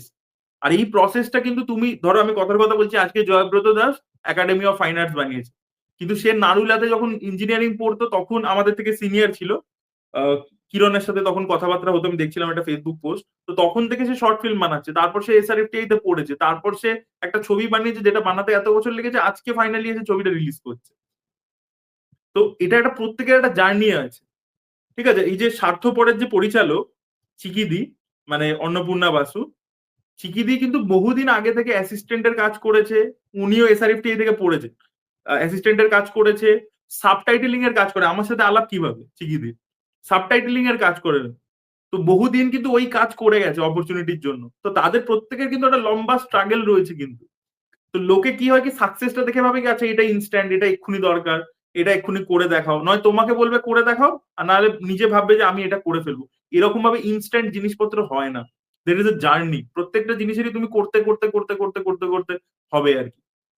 তো সেইটা তোমাকে লেগে থাকতে হবে, তোমাকে জানতে হবে, ছেড়ে দিলেও হবে না। আর তুমি যদি ভাবো যে রাতারাতি ফেম পেয়ে যাও, যেটাকে তুমি রাতারাতি মানে ইনস্ট্যান্ট সাকসেস ভাবছো, সেটার পিছনে প্রচুর লড়াই রয়েছে, প্রচুর খাটনি রয়েছে, যেটা তুমি জানো না। তো এটাই আমার বলা ছিল। আর শাওনীল এবার বলবে এটা নিয়ে। না, এটা নিয়ে খুব সত্যি বলতে আমার খুব বেশি কিছু বলবার নেই, এই ডিপার্টমেন্ট গুলো নিয়ে তোমরাই বলতে পারবে। আমি মানে ইনস্ট্যান্ট সাকসেসে আমি একেবারেই বিশ্বাসী নই আর কি, কারণ আমি আমার কোনো কিছুতেই ইনস্ট্যান্ট সাকসেস দেখিনি। সময় লেগেছে সবকিছুতেই আমার ক্ষেত্রে, যেটুকু যা করতে পেরেছি, এর পরেও করতে টাইম লাগবে সেটাও জানি খুব ভালো মতো। তো যে কারণে আমি আমি এরকম ভাবে ভাবিও না। আর আমি সত্যি বলতে প্রচুর এরকম মেসেজ পাই তা না, আমার কাছে রাদার মেসেজ আসে হচ্ছে যে দেবের একটা আপডেট এসছে, শীতের একটা আপডেট এসছে, বা শাহরুখ খানের একটা আপডেট এসছে, এইটা নিয়ে একটা ভিডিও করে দাও। বা এরকম মাঝে মাঝে মেসেজ আসে যে তুমি বাংলাদেশ সিচুয়েশন নিয়ে তখন কথা বলেছিলে, এখন কেন বলছো না, এখন একে ফাঁসির সাজা দিয়ে দেওয়া হয়েছে, ওইটা নিয়ে বলো। তো এইরকম বেশ কিছু জিনিসপত্র নিয়ে আসে, কিন্তু এইটা নিয়ে আমার কাছে মেসেজ আসে না, কারণ আমি ছবি টবি বানাইও নি, যে কারণে দর্শকেরা জানে যে কাকে এই মেসেজ গুলো করতে হয় বা কাদেরকে করতে হবে, ওই জন্য তোমাদেরকে করে, তোমরা বানিয়েছো ছবি, আমি বানালে হয়তো আমার কাছে আসবে। কিন্তু আমার এই নিয়ে আপাতত কিছুই বলবার নেই। কিন্তু ইনস্ট্যান্ট সাকসেস বলে কিছু হয় না, জাস্ট কিছু হয় না, এবং বিশ্বাস রাখা হতে উচিত নয়। যত তাড়াতাড়ি রিলেশনশিপ হবে, রিলেশনশিপে ব্রেকআপ হওয়ার সম্ভাবনা তত বেশি, এবং ইনস্ট্যান্ট সাকসেস যত তাড়াতাড়ি আসবে তত তাড়াতাড়ি সাকসেস ফেড অ্যাওয়ে হয়ে যাওয়ার সম্ভাবনাও বেশি। যেটা তৈরি হতে সময় লাগে সেটা ভাঙতেও সময় লাগে। আমি এটাতেই বিশ্বাস করেছি, এবং আমার মনে হয় এটাই ফিলোসফি প্রত্যেকের হওয়া উচিত আর কি। আমি একটা জিনিস বুঝতে পারলাম না, আলোচনা হচ্ছিল সাকসেস নিয়ে, স্ক্রিপ্ট লেখা নিয়ে, সাগর নীল ঠিক সেখানে রিলেশনশিপ নিয়ে চলে আসলো। সাগর নীলের মধ্যে এই যারা পুকি ব্যাপার আছে, এটা কিন্তু লক্ষ্য করা যাচ্ছে এবং না, দিন দিন সেটা উকি বাড়ছে। না, উকি না, সাগর নীলের মধ্যে একটা বাঙ্গা লুকিয়ে আছে, ও সব জায়গা থেকে ওর একটা কবির সিং ঢুকে যায়, ওই জন্য ও সব জায়গায় নিয়ে আসে। না, আমি যেভাবেই আমি হোক, এটা অ্যানালজি টানলাম। ব্যাপার হচ্ছে যে আমি এরকম প্রচুর দেখেছি যে ধরে নাও তোমরা তোমরা নিশ্চয়ই দেখেছো, মানে ধরে নাও 2 মাস পরিচয় হয়েছে, সবে সবে কলেজে ঢুকেছি, 2 মাসের মধ্যে দেখছি প্রেম করা শুরু করে দিয়েছে, 4 মাসের মধ্যে ব্রেকআপও হয়ে গেছে।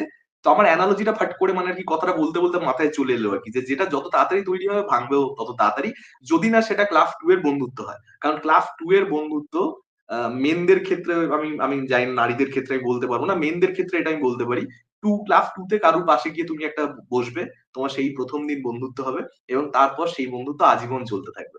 তো সেইটাই একমাত্র ইনস্ট্যান্ট বলে যদি কিছু থেকে থাকে পৃথিবীতে, একমাত্র সেটাই। বাকি কোনো কিছুই ইনস্ট্যান্ট বোধহয় হয় না। আর ইনস্ট্যান্ট সাকসেস যারা পায়ও না, তুমি দেখবে তারা কিসের বেসিসে সাকসেস পাচ্ছে। মানে 99% কেসে তারা খুবই ভুলভাল রিজনে সাকসেস পাচ্ছে। মানে মানুষ তাদেরকে ট্রল করবে বলে তাদেরকে দেখছে। অ্যাটলিস্ট সোশ্যাল মিডিয়ার ক্ষেত্রেও তো এটা বলতেই পারি। আর বাকি যেগুলোকে ইনস্ট্যান্ট সাকসেস মনে করা হচ্ছে সেগুলো অরিত্র যেটা বললো একেবারেই ঠিক। ওর পেছনে একটা বিশাল জার্নি আছে। কেউ একদিনে হঠাৎ করে প্রো কোনো কিছুতেই হয় না। ওটা একটা অনেক সময়ের ব্যাপার, মানে সাধনার ব্যাপার। তারপরেই একটু একটু করেই হয়। আর পড়াশোনাতেও মানে তুমি যদি দেখো হঠাৎ করে তুমি মানে ধরে নাও কেউ একটা কোনো ছাত্র, আমার একটা বন্ধু ছিল, সে ক্লাস 10 এ মাধ্যমিকে খারাপ রেজাল্ট করলো। তারপরে সে ক্লাস 12 এ হঠাৎ করে তার মধ্যে মানে একটা ট্রান্সফরমেশন এলো। সে বাড়ি থেকে বেরোনো বন্ধ করে দিল। এবং আমি বলছি না বাড়ি থেকে না বেরোলেই তার মানে সে পড়াশোনা করছে। কিন্তু আমরা বুঝতে পারছিলাম যে, যে ছেলেটা আমাদের সঙ্গে মিশেছে এরকম ছিল, সে হঠাৎ করে বাড়ি থেকে বেরোচ্ছে না। ক্লাস 12 এ অসাধারণ ভালো রেজাল্ট করলো। এবং তারপরে সে ডিগ্রি লেভেলে সে বিটেক করলো এবং সে 9.8 বোধহয় তার ছিল। এবং তার পরবর্তীতে সে এখন লাখ টাকার চাকরি করে। ঠিক আছে? তো হঠাৎ করে মানে ক্লাস 10 এ কিন্তু তার আমি বলছি খুবই মানে ক্লাস 10 এ তার বোধহয় 65% নাম্বার ছিল। ঠিক আছে? তো 65% ভালো নাম্বার নয়। ঠিক আছে? তো সেই জায়গা থেকে তারপরে সে লাখ টাকার চাকরি করে। তো এইটাও মানে একটা দেখে শেখবার মতন জিনিস। মানে ওর জার্নিটা কিন্তু আমার কাছে খুবই ইন্সপায়ারিং যে ভাই যেকোনো মোমেন্ট থেকে তুমি যদি খেলা ঘোরাতে চাও, খেলা ঘুরিয়ে দিতে পারো। মানে অনেকেই বলে যে ফাউন্ডেশন স্ট্রং হওয়া এডুকেশন এ খুব দরকার। মানে তুমি যদি ছোট বয়সে তোমার যদি ভালো না হয়, তাহলে বড় বয়সে গিয়ে তারপরে সেটার মধ্যে পরিবর্তন আনা। মানে বিটেক মানে বুঝতে পারছি অঙ্ক, ফিজিক্স তার সবই লাগছে। কিন্তু সে ক্লাস 10 অব্দি তার অঙ্কের রেজাল্ট খুবই খারাপ। অঙ্কের ছেলেটি ভালো ছিলই না। কিন্তু তারপর বোধহয় ক্লাস 11 এ গিয়ে ক্লাস 10 এর অঙ্ক, 9 এর অঙ্ক, 8 এর অঙ্ক বেসিকটা ঠিক করেছে। তো এরকম যেকোনো কিছু ম্যাজিক যেকোনো সময় ঘটতে পারে।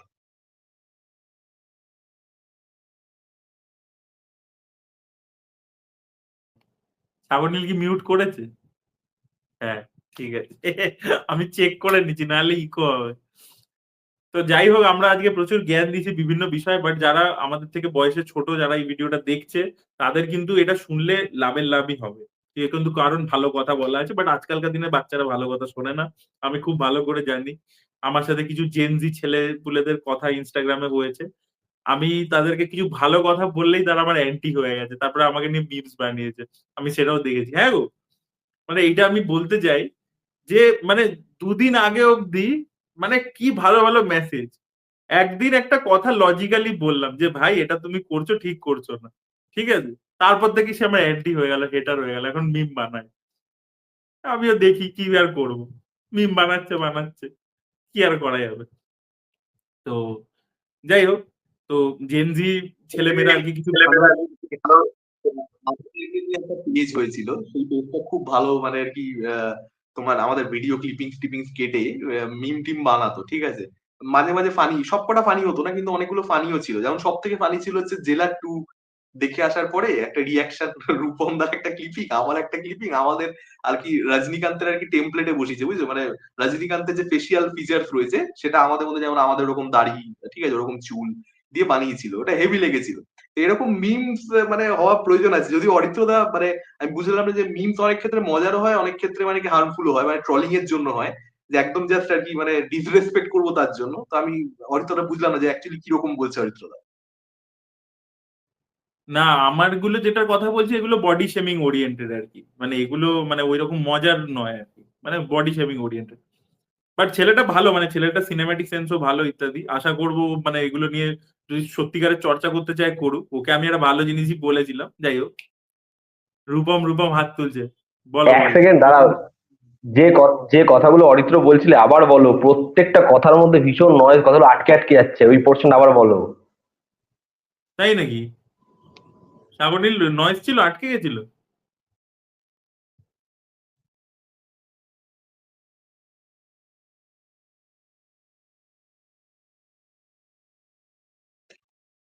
বলছি আমার কাছে কিন্তু ঠিকই নয়, ঠিকই সাউন্ড এসছে। অতএব আমার মনে হয় না যে কোনো রকম প্রবলেম হবে। আমি কিন্তু অরিত্রদার কথা ঠিকই শুনেছি।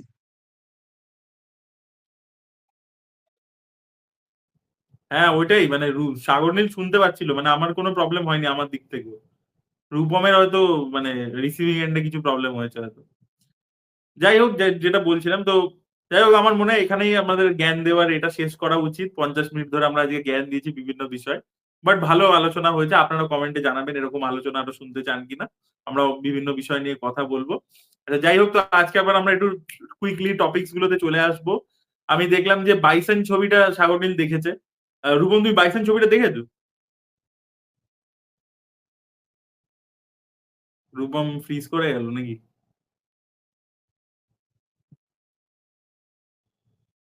বাইসন ছবিটা দেখেছো তুমি, রূপম?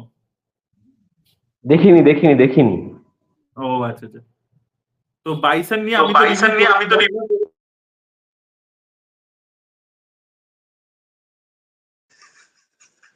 না না, ভুলভাল হচ্ছে আজকে, কে কখন মিউট করছে বোঝা যাচ্ছে না। বাইসান আমি দেখেছি, বাইসান নিয়ে বোধহয় অরিত্রদা আমাকেই জিজ্ঞাসা করতে যাচ্ছিল, আমি আগে থেকেই বলা শুরু করে দিচ্ছিলাম। তো বাইসান না আমার ইমোশনালি খুব ড্রাই ছবি মনে হয়েছে। মানে আমি কোনো কারণে ওই ক্যারেক্টারটার জন্য, মানে ওই ক্যারেক্টারটার মাইন্ড স্পেসটা কি এটা মানে খুব একটা ক্লিয়ার হয়নি। অনেক ইভেন্ট দেখাচ্ছে, সেগুলো খুবই মানে আমি বলবো যে মানে হ্যাঁ মানে ক্যারেক্টারটার জন্য ফিল করা উচিত এরকম ইভেন্টই দেখাচ্ছে, কিন্তু তারপরেও না সামহাউ আমার মনে হচ্ছে ইমোশনালি খুবই ড্রাই ছবি। এবং কোচের ক্যারেক্টারটা, সেই ক্যারেক্টারটা মনে হচ্ছিল যে খুব ইম্পর্টেন্ট কিছু হবে, তারপর সেই ক্যারেক্টারটাও একটা সময় পর থেকে গায়েব হয়ে যায়। আর আরো কি যেন আমি সমস্যা, বাইসন ছবিটা অ্যাকচুয়ালি যে ছবিটা আমার ঠিক জমে না, আমি সেই ছবিটা ভুলেও যাই। কিন্তু ক্লাইম্যাক্সটা ভালো, ক্লাইম্যাক্সটা ভালো, সেই জায়গাতে একটু ইমোশন তবুও রূপমদা বেরিয়েই গেল। এ কি রূপমদার প্রবলেম হচ্ছে খুবই কিছু জটিল। দেখি এবার ইকো হচ্ছে। হ্যাঁ হচ্ছে এখন। যাই হোক, তো প্রেমিকের সঙ্গে প্রেমিকার সঙ্গে যে সম্পর্কটা সেইটাও জমেনি। বাবার সঙ্গে সম্পর্কটা একমাত্র ওই জায়গাটা ভালো লেগেছে। আর ধ্রুব বিক্রমের পারফরমেন্সও ভালো। বলো অরিত্রদা, বলো। শাওনিল কি মিউট করলে? হ্যাঁ, মিউট করেছে। রূপম বেরিয়ে গেলে কেন? আরে আমি তো কিছু শুনতেই পাচ্ছি না। এবার শুনতে পাচ্ছ তো? হ্যাঁ হ্যাঁ হ্যাঁ। নেটওয়ার্কে কিছু প্রবলেম হয়েছিল, বাট মানে আমার আর শাওনিলের কথা ক্লিয়ারই শোনাচ্ছিল।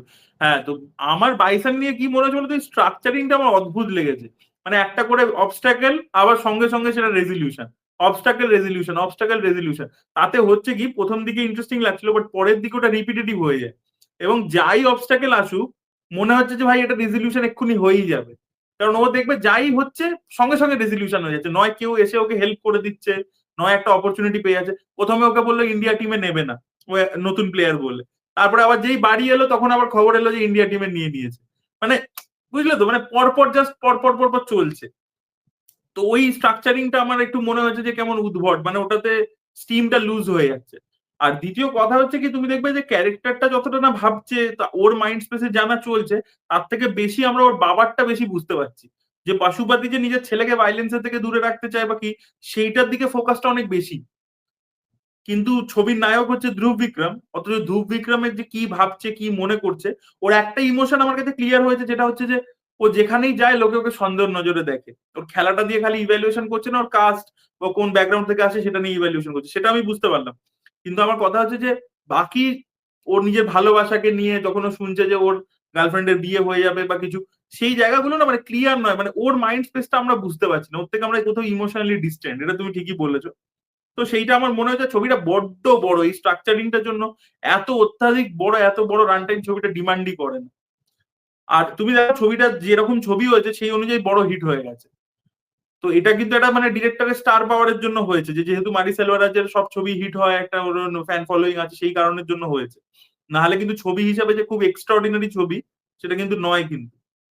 মানে ধানুষের কর্ণন যে ছবিটা বা পেরুমাল বলে যে ছবিটা, যেটা মারি সেলভারেজের প্রথম ছবি, সেই ছবিগুলো যতটা ইম্প্যাক্টফুল, ততটা কিন্তু না মামানাম ছবিটা অতটা ইম্প্যাক্টফুল ছিল, বা বাড়াই ছবিটা অতটা ইম্প্যাক্টফুল ছিল। বাড়াই ছবিটা খুব ভালো ছিল, বাট মামানাম বলে একটা ছবি বানিয়েছিল সেটাও অতটা ভালো হয়নি। আর এই ছবিটার ক্ষেত্রেও বলবো আমি, অতটা ভালো হয়নি ছবিটা, মানে যতটা ছবিটাকে নিয়ে বলা হচ্ছে, এটা আমার মনে হয়েছে।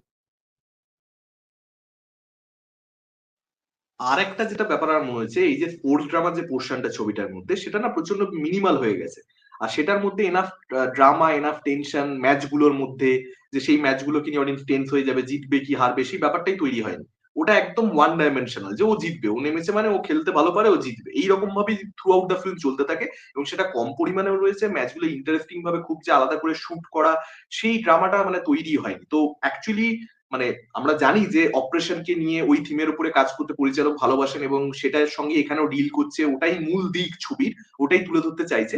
কিন্তু আমার মনে হয় তবুও একটা ইভেনলি বন্টন করা দরকার ছিল, এরকম যেন না হয় যে একটা দিক ফিকে পড়ে যাচ্ছে। একটা ছবি যখন আফটার অল স্পোর্টস ড্রামার মধ্যে ঘোরাফেরা করছে, সেটাকেও যথেষ্ট সিনসিয়ারিটির সঙ্গে ডিল করতে হতো, যেটা ছবিটার পরিচালক করেননি। তার পুরো ফোকাসটা চলে গেছে যে অপারেশনটা বা ওরকম একটা পিছিয়ে পড়া এলাকা, ওরকম একটা কমিউনিটি থেকে আসা ছেলে, সে কিভাবে উঠে আসছে সেটার উপরে। কিন্তু সেটা কিন্তু স্পোর্টস ড্রামার সঙ্গে ওতপ্রোতভাবে এই ছবির ক্ষেত্রে জড়িয়েছিল।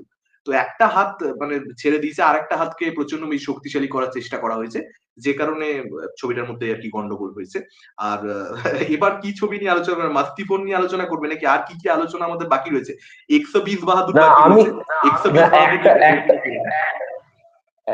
একটা ছবি নিয়ে আমি কথা বলবো, সেই ছবিটা নিয়ে কথা বলা দরকার। সেটা হচ্ছে বাংলা ছবি ডিপ ফ্রিজ। তার কারণ ছবিটা জাতীয় পুরস্কারও পেয়েছে এবং ছবিটা হয়েছেও বেশ ভালো। আর সব থেকে ভালো লেগেছে, আমি বহুদিন পর একটা বাংলা ছবি দেখলাম, ছবির যে নামটা, ছবির যে টাইটেলটা, সেটা এরকম ভাবে জাস্টিস পেয়েছে।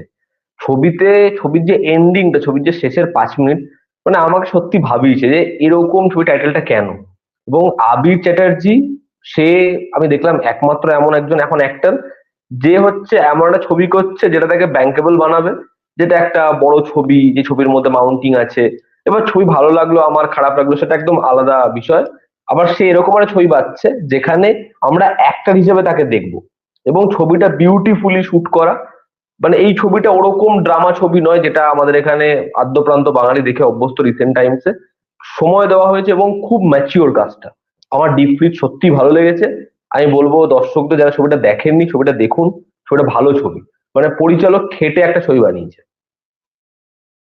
তনুশ্রী এই ছবিতে যা কাজ করেছে টেরিফিক, মানে একদম একটা ইন্টারভেলের, আমার ঠিক মনে নেই কোন পোর্শনের সিনটা ছিল, যেখানে রেস্টুরেন্টের মধ্যে ওদের মানে আর কি ওই ইভেন্টটা ঘটে গেছে আবিরের জীবনে, আমি আর স্পয়েল করছি না। রেস্টুরেন্টে একজন লয়ারের সঙ্গে, family lawyer, probably family friend, তার সঙ্গে বসে রয়েছে এবং সেখানে আবির চ্যাটার্জি ক্যারেক্টার বারবার কনভিন্স করার চেষ্টা করছে যে তুমি বাচ্চার কথা ভাবো অ্যান্ড অল। সেখানে তনুশ্রী জাস্ট কিছু বলছে না, কোনো ডায়লগ চুপচাপ আছে। সেখানে আবিরের পারফরমেন্স এবং তনুশ্রী পারফরমেন্স, আর একটা সিন রয়েছে যেখানে তনুশ্রী ক্যারেক্টারটা, তার মা এসছে, যে মায়ের সঙ্গে সম্পর্ক ক্যারেক্টারটার ভালো নয় এবং সেখানে সে প্রচন্ড অ্যাগ্রেসিভ হয়ে গেছে, আবিরের ক্যারেক্টার সামলানোর চেষ্টা করছে। ওই দুটো সিনে তনুশ্রী ফাটি পারফরমেন্স দিয়েছে। মানে আমি তনুশ্রীকে অভিনেত্রী হিসেবে যতটা রেট করি, তার থেকে সে মানে আর কি এই ছবিতে নিজেকে ছাপিয়ে দিয়ে চলে গেছে। দারুণ দারুণ পারফরমেন্স। এবং এই ধরনের ছবিগুলো না খুবই পারফরমেন্স হেভি, কারণ এত মানে অ্যাকচুয়ালি তো সাটেলটিতে পুরো জিনিসটা ডিল করছে, খুব আন্ডারলাইন ছবিটা করে না। তো ইনফ্যাক্ট ডিপ ফ্রিজ কেন টাইটেল সেটাও কিন্তু তুমি দেখবে কোথাও ছবিতে সেভাবে আন্ডারলাইন করা নেই। ওটা জাস্ট ওটাকে কেন্দ্র করে কিছু সিন রয়েছে, অ্যাজ ক্যারেক্টার ডিপ ফ্রিজটাকে আর কি ট্রিট করেছে ছবির মধ্যে। তো ডেফিনেটলি খুবই ইমপ্রেসিভ একটা, এবং যেভাবে মানে এই ধরনের ছবির ক্ষেত্রে না, মানে দেখবে তুমি যখন রেইনকোট ছবিটা, আমি অ্যাকচুয়ালি রিভিউ যখন করছি রেইনকোটের কথা সবার আগে উল্লেখ করেছি রিভিউতে। রেইনকোট ছবিতে দেখবে তুমি বৃষ্টি যে বাইরে হচ্ছে তুমি ওটা বুঝতে পারবে। তো এই ধরনের ছবিতে আমরা নর্মালি টেকনিক্যাল স্টাফ নিয়ে কথা বলি না, কারণ টেকনিক্যালিটিস হেভি ছবিগুলো নয়। এটা যেরকম সত্যি, সেরকমই এই অ্যাম্বিয়েন্সটা কিন্তু ম্যাটার করে। ডিপ ফ্রিজে না বৃষ্টি যে বাইরে হচ্ছে এবং ওইটা যে একটা রাত, সেখানে একটা একটা এক্স কাপেলের গল্প আমরা দেখছি, এটা বিশ্বাস করা যায়। তো অ্যাম্বিয়েন্সটা এখানে খুব সুন্দরভাবে পরিচালক তৈরি করেছেন এবং অল ক্রেডিট গোস টু যিনি এখানে সাউন্ডের কাজ করেছেন, তার প্রশংসা এখানে করতেই হবে। এবং গানটাও ভীষণ ভালো। আমরা দুজন ঘর ভেঙেছি কোন সুখে, এরকম একটা বোধহয় গান রয়েছে, দারুণ গানটা। আমার আমার একটা প্রশ্ন আছে সাগর, নীল এবং যারা ছবিটা দেখেছে। ছবির মধ্যে ডিপ ফ্রিজটাকে, ছবির যে ফ্রিজটা আছে, ওই ফ্রিজটাকে অনেকেই সারানোর চেষ্টা করবে, ঠিক আছে? দেখবে ফ্রিজটা অনেকক্ষণ ধরে ফ্রিজটা নিয়ে কথা বলে, ফ্রিজটা ঠিক হবে না। এবং তাহলে ফ্রিজটা কেন ঠিক হলো না? দেখো, যে ক্ষত দিয়েছে সেই ক্ষত ঠিক করতে পারে। শেষ অব্দি কিন্তু আবিরের ক্যারেক্টারই ওটাকে ওটাকে দেখবে, ওটাকে নিয়ে আবিরের ক্যারেক্টারই ওটাকে হ্যান্ডেল করা শুরু করে। তো এটা আমার ইন্টারপ্রিটেশন, আমি সম্পূর্ণ ভুলও হতে পারি, কিন্তু আমার মনে হয় এটা। আমার যেটা ইন্টারপ্রিটেশন, এই এদের মধ্যে যে ঘটনাটা ঘটেছিল, দেখবি ঘটনাটা নন লিনিয়ার ওয়েতে বারবার ফিরে আসে ফিরে আসে, ওটা থেকেই তত বড় কিছু হয়েছে। এবং যখন হচ্ছে ওই জলপট্টি দেওয়ার জন্য ফ্রিজটা খোলে, ওই দেখতে পায় দুজন মিলে, তো ওটা হচ্ছে ডিপ ফ্রিজটা হচ্ছে এর যে ক্ষতটা, এদের যে মেমোরিজটা, সেটা খারাপ ভালো সব হচ্ছে জমে রয়েছে। এবং তনুশ্রীর ক্যারেক্টারটা সেখানে কাউকে প্রবেশ না করতে দিয়ে দিয়ে দিয়ে দিয়ে ওই জায়গাটাকে এমন বানিয়েছে যেটা খারাপ হলেও ও ওটাতে কাউকে ঢুকতে দিতে চায় না। এবং ছবির শেষে যখন আবির কনফ্রন্ট করছে, আবির যখন স্টেটমেন্টটা দিচ্ছে যে মানে আমি হলে থেকে যেতাম, তারপর আবির চলে যাচ্ছে, এবার যখন ঢুকছে দেখে চারিপাশে জল ভরে গেছে। তো যে জমা জায়গাটা ছিল, যেটা এতদিন ধরে বেড়েছে জমাটা, ওটা আজকে ভেঙে গেছে, ক্ষতটা আজকেও আছে, কিন্তু ওই জিনিসটা ওটা কোথাও একটা গিয়ে বেরিয়ে এসছে, কান্না হয়ে বেরিয়ে এসছে, এবং বাইরের বৃষ্টিটাও কমে গেছে। তো এবার জলটা ভেতরে রয়েছে, বাইরে নেই। তো এই যে মেটাফরটা আমার একটা হেভি লেগেছে, যে যেরকম ভাবে এটা তুলনা করেছে প্রকৃতির সাথে ভেতরের, এবং বাইরে এটা এরকম ভাবে জমে রয়েছে, এটা এটা দারুণ দারুণ।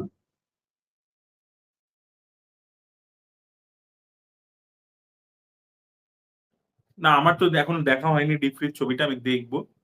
তবে আমি একটা মালায়ালাম ছবি দেখলাম একো বলে, যেটা এখন আমরা আলোচনা করতে পারবো because সাগর নীলের দেখা হয়নি। রূপমও দেখে নিয়েছে, রূপম রিভিউ করেছে। দারুণ সিনেমা হয়েছে, কিষ্কিন্দা কান্ডামের মেকার্সরা বানিয়েছে, অ্যানিমাল ট্রিলজির থার্ড পার্ট আর কি। তো ওটা সাগর নীল যখন ওটিটিতে আসবে অবশ্যই দেখো। খুবই ইমপ্রেসিভ হয়েছে। আমার কিষ্কিন্দা কান্ডামের থেকে একটু খাটো লেগেছে।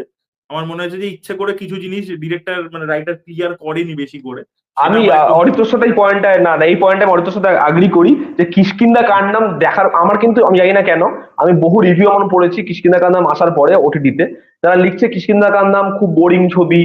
এই ছবিগুলো স্লো বার্ন ছবি, এই ছবিগুলো ফাস্ট পেস ফিল্ম নয়। আমি কিন্তু কিষ্কিন্দা কান্দাম থেকে কোথাও বোর ফিল করিনি, কিন্তু আমি যখন ইকো দেখেছি আমার কিন্তু কিছু জায়গায় একটু বোরিং লাগছিল, ড্রাই লাগছিল ইমোশনালি, এটা কিন্তু কিছু কিছু জায়গায় হয়েছে। কিন্তু ছবির যে এন্ডিংটা, সেটা আবার কিষ্কিন্দা কান্দামের মতো এন্ডিং, পিক লেভেল আর এন্ডিং, আর আরেকটা হেভি। জিনিস আমার ওরকম মনে হচ্ছে, আমি জানি না তোমার কি মনে হয়েছে কিনা, যে সৌরভ সাচদেবার কাস্টিংটা ঠিক হয়নি। মানে একটা ওরকম রুটেড মালয়ালি ক্যারেক্টার দেখাচ্ছে, অথচ কাস্টিংটা করেছে সৌরভ সাচদেবা, যাকে আমরা চিনি হিন্দি অ্যাক্টর হিসেবে। ওটা আমার মনে হয় কোথাও একটু বেখাপ্পা লাগছিল আমার। আচ্ছা, আমার এটাও ওভাবে ভাবিনি, আমি ওরকম মনে হয়নি আমার। তবে আমার সত্যি বলছি, ছবিতে আমার না এরকম ধরনের ছবি ভীষণ ভালো লাগে, যে ছবির শুরুতে একটা জিনিস তোমাকে দেখিয়েছে, এবং পরবর্তী সময় ওটা একটা এত বড় মাইলেজ দিচ্ছে গল্পটাকে, যখন মানে আমি বলছি দুজন বসে আছে, এবং ওকে যে স্টেটমেন্টটা সৌরভ সাচদেবা দিয়েছিল ওটাও দিচ্ছে, আমি হেভি লেগেছে, মানে বস্তির লেগেছে। আর কুকুরগুলো ওরকম ভাবে ঘেউ ঘেউ ঘেউ করছে, ব্যাপক, ওটা হেভি লেগেছে। আমি বেশি কিছু বলতে পারছি না, সাগর নীল দেখুক, দর্শক দেখুক। আর আরেকটা ছবির কথাও বললো, সেটা হচ্ছে কান্থা। কান্থা বলে যে ছবিটা দুলকার সালমানের, ওই ছবিটা আমিও মিরাজে গিয়ে দেখলাম, রূপম আমার আগেই দেখেছিল। ওই ছবিটারও ফার্স্ট হাফ আউটস্ট্যান্ডিং ছিল, ঠিক আছে। সেকেন্ড হাফটার জন্য ছবিটা মার খেয়ে গেল। আর আনফর্চুনেটলি ছবিটা মানে ফ্লপও করে গেছে বক্স অফিসে, মানে 40 কোটি টাকা রোজগারও করতে পারেনি। খুব আনফর্চুনেট ব্যাপার, বাট ছবিটার ফার্স্ট হাফটা খুব ভালো, পারফরমেন্সেস খুব ভালো। আর ফার্স্ট হাফে যে ছবিটাই বিজিএমটাও সেটাও খুব ভালো। ছবিটা যে জনরাটা শিফট করলো না ছবিটা সেকেন্ড হাফে, এটা খুব বাজে হলো। মানে ছবিটার ক্ষেত্রে মানে আমি পুরো ছবিটা এই লেভেলে, ফার্স্ট হাফ সেকেন্ড হাফে ইনভেস্টিগেটিভ থ্রিলার হলো, ছবিটা পুরো পড়ে গেল, এবং ছবিটার যে ক্লাইম্যাক্সটা, সেটা মানে প্রো অডিয়েন্সের জন্য ওয়ার্ক করবে না, যেটা ওয়ার্ক করতে মানে এই ছবিটার ক্ষেত্রে দরকার ছিল করা। কিন্তু ছবিটার না, ওটা ফার্স্ট হাফ যদি মানে, মানে জনরাটা শিফটও করলো না রূপম, ওদের করা উচিত ছিল যে আরো মানে জিনিসটাকে ইন্টারেস্টিং বানাতে পারতো। মানে সেকেন্ড হাফে ইনভেস্টিগেটিভ জায়গাটা একদম ওই বোরিং ব্লাড হ্যাঁ, আর ছিল। ওই আননেসেসারি কমেডি রানা গুপতির ওগুলো খুব খুব চোখে লাগছিল, ছবিটা যেন মানে মানটা পড়ে যায়। তুমি ভাবো খালি, ওই যে ডিরেক্টর আইয়া আর এবং হচ্ছে এই নায়ক, দুজনের যে টাসেলটা দেখাচ্ছে, যতগুলো সিকোয়েন্স, ওকে বলছে ওই যে সিনটা, যে এসে বলবে 4 পা চলে আসবে, তোমার বেশি অহংকার হয়ে গেছে, 3 পা চলে আসবে, এবং যখন পারফর্ম করবে, এবং ঠিক দুলকার ওই সিনটা, একবার চড় মারলো, যে আবার চড় মারো, এটা আরেকবার টেক নাও আবার, মানে কি সিন করেছে, ব্যাপক ব্যাপক। আর আরেকটা জিনিস আমি লাস্ট বলবো, সাগরিল হোল্ড হোল্ড, আরেকটা জিনিস আমি লাস্ট বলতে চাই দর্শকদেরকে তিনিয়ারি কথাতে। আমি আরেকটা ছবি যেটা এখনো ইন্ডিয়াতে রিলিজ করেনি, বাট ভিওডি তে যেহেতু চলে এসছে, আমি ছবিটা দেখে নিয়েছি এবং রিভিউ খুব শীঘ্রই করব। আমি অ্যাকচুয়ালি ছবিটার মধ্যে ঘুরে আছি, আমি তোমাদেরকেও বলবো, আমি জানি না তোমরা মানে দেখে নেবে কিনা। সেটা হচ্ছে নো আদার চয়েস। পার্ক চ্যাং বুক হচ্ছে ওল্ড বয় ডিরেক্টর, ওনার লেটেস্ট ছবি, ঠিক আছে। ইন্ডিয়াতে হয়তো ডিসেম্বরে রিলিজ আছে, বাট ভিওডি তে চলে এসছে আর কি, মানে অরিজিনাল ল্যাঙ্গুয়েজে উইথ ইংলিশ সাবটাইটেলস। আর তোমরা জানোই যে মানে কিভাবে পেতে হবে, খুব সেটা অ্যাভেলেবেল হয়ে গেছে, অনেকে হয়তো দেখেও নিয়েছে। সিনেমাটা দেখলাম, 2 ঘন্টা 18 মিনিটের সিনেমা, মানে পুরো প্যারাসাইট জোনের মধ্যেই আর কি, বংজং-হোর প্যারাসাইট জোনের মধ্যেই, এটাও সেম জোনের মধ্যেই। কি সিনেমা বানিয়েছে, মানে সিনেমাটা একবার দেখবে না, মানে ঘোরের মধ্যে থাকবে মনে, মানে আর কিছু তোমার দেখতেই ভালো লাগবে না, এত ভালো সিনেমা হয়েছে। মানে ডার্ক কমেডি, যে কমেন্ট্রি করছে সোশ্যাল ক্লাসের উপরে, মানে আমি বলবো যে বংজং হতো খুব ভালো করেছিল প্যারাসাইটে। প্যারাসাইট আমি বলবো যে এর থেকে একটু বেশি কমার্শিয়াল, কিন্তু এই ছবিটা যে স্ট্যান্ডার্ডে চলে গেছে, আমি এখনো ছবিটা নিয়ে আমার চ্যানেলে কথা বলিনি, নো আদার চয়েস, ছবিটা তোমরা দেখো, মানে আউটস্ট্যান্ডিং সিনেমা হয়েছে, আউটস্ট্যান্ডিং সিনেমা হয়েছে। না, আর একটা ছবি নিয়ে আমাদের কথা বলা উচিত, সেটা হচ্ছে বোধহয় রূপম দা বোধহয় দেখেনি, অরিত্রদা রিভিউ করেছে আমার খেয়াল আছে, ফ্র্যাঙ্কেস্টাইন। ফ্র্যাঙ্কেস্টাইন কিন্তু একটা দারুণ ছবি হয়েছে, দারুণ ছবি হয়েছে। আমি রূপম দা দেখেছে তার মানে মনে হচ্ছে। আমি না খুব আমি দেখিনি সম্প্রতি দেখিনি আচ্ছা, সম্প্রতি ফ্র্যাঙ্কেস্টাইন দেখলাম। মানে সিরিয়াসলি এত, মানে কি বলবো, কিছু সিনেমার ক্ষেত্রে না তোমার দেখে মনে হয় যে প্রোডাকশন ভ্যালুটা খুব ইম্পর্টেন্ট। ফ্র্যাঙ্কেস্টাইন একটা সেরকম ছবি যেটা দেখে আমার মনে হচ্ছে যে প্রোডাকশন ভ্যালুটা এরকম রিচ, মানে সেটা দরকার ছিল, এই সাবজেক্টটা ডিমান্ড করছিল। এবং আমি শুনছিলাম যে 20 বছর পরিচালক ডেল টোরো সে অপেক্ষা করেছে এই ছবিটা বানানোর জন্য, এবং তারপর এরকম একটা ছবি বানিয়েছে। এবং যেটা আমি জানতাম না অ্যাকচুয়ালি, যে ফ্র্যাঙ্কেস্টাইন মেরি শেলি তিনি লিখেছেন বোধহয় 1818-তে, যখন তিনি 18 বছর তার মাত্র বয়স ছিল, এবং তার সন্তান সে মারা যায়, এবং সেটার থেকে যে শখটা, সেই শখটা থেকেই অ্যাকচুয়ালি উনি এই গল্পটা, ওনাকে একটা ঘোস্ট স্টোরি জাস্ট মজায় মজায় লিখতে বলা হয়েছিল, এবং সেখানে তিনি এরকম একটা আর কি মানে গল্প লিখে ফেলেন, যেটা এরকম আর কি কাল্ট হয়ে গেছে, ক্লাসিক হয়ে গেছে, এখনো সেটাকে নিয়ে কতবার সেটা অ্যাডাপ্টেশন হয়েছে। আমি ব্যক্তিগতভাবে যদিও সেগুলো দেখিনি, অরিত্রতা বোধহয় আমি রিভিউ দেখছিলাম, তো তুমি বোধহয় দেখেছো সেইগুলো। কি দুর্দান্ত একটা ছবি হয়েছে, মানে যে বক্তব্যটা এই ছবিটা কনসিভ করে, এক্সট্রা অর্ডিনারি। এবং আমি অরিত্রদা, তুমি এই পরিচালকের তোমাকে আমি একটা ছবি রেকমেন্ড করেছিলাম, কিন্তু তুমি দেখোনি আজ অব্দি। তোমাকে আমি এই পরিচালকের প্যান্ট লেবিরিং বলে একটা ছবি অনেক আগে, অনেক বছর আগে সাজেস্ট করেছিলাম, কিন্তু তুমি সেই ছবিটা এখনো দেখোনি। ওই ছবিটা দেখো, ফ্র্যাঙ্কেস্টাইনেরও বাবা, প্যান্ট লেবিরিং, মানে অনেক এগিয়ে ওই ছবিটা। না না, আমি দেখে নিয়েছি, আমি দেখে নিয়েছি, তখন দেখাচ্ছিল না হয়তো, বাট আমি দেখে নিয়েছি। আর ডেল টোরোর তো এটাই স্পেশালিটি যে ডেল টোরোর মনস্টার্সরা মনস্টার্স হয় না, ওরা মনস্টার্স এরও একটা যে হার্ট রয়েছে, সেটা তুমি হেলবয় দেখে নাও, সেটা তুমি প্যান্স ল্যাবিরিথ দেখে দাও, সেটা তুমি শেপ অফ ওয়াটার দেখে নাও, সেটা ফ্র্যাঙ্কেনস্টাইন দেখে নাও, প্রত্যেকটা ছবিতেই ওর মনস্টার্স গুলো মনস্টার্স নয়, মানে ইন বাই ডেফিনেশন যেটা আমরা মনস্টার্স ভাবি সেটা নয়।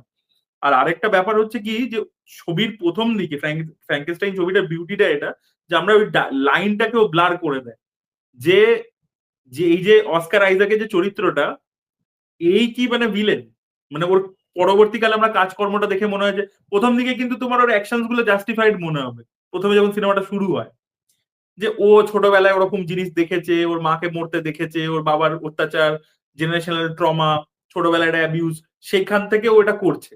কিন্তু একটা পয়েন্টের পরবর্তীতে আমরা দেখতে পাই যে ও কতটা খারাপ, আর মনস্টারটা কতটা ভালো।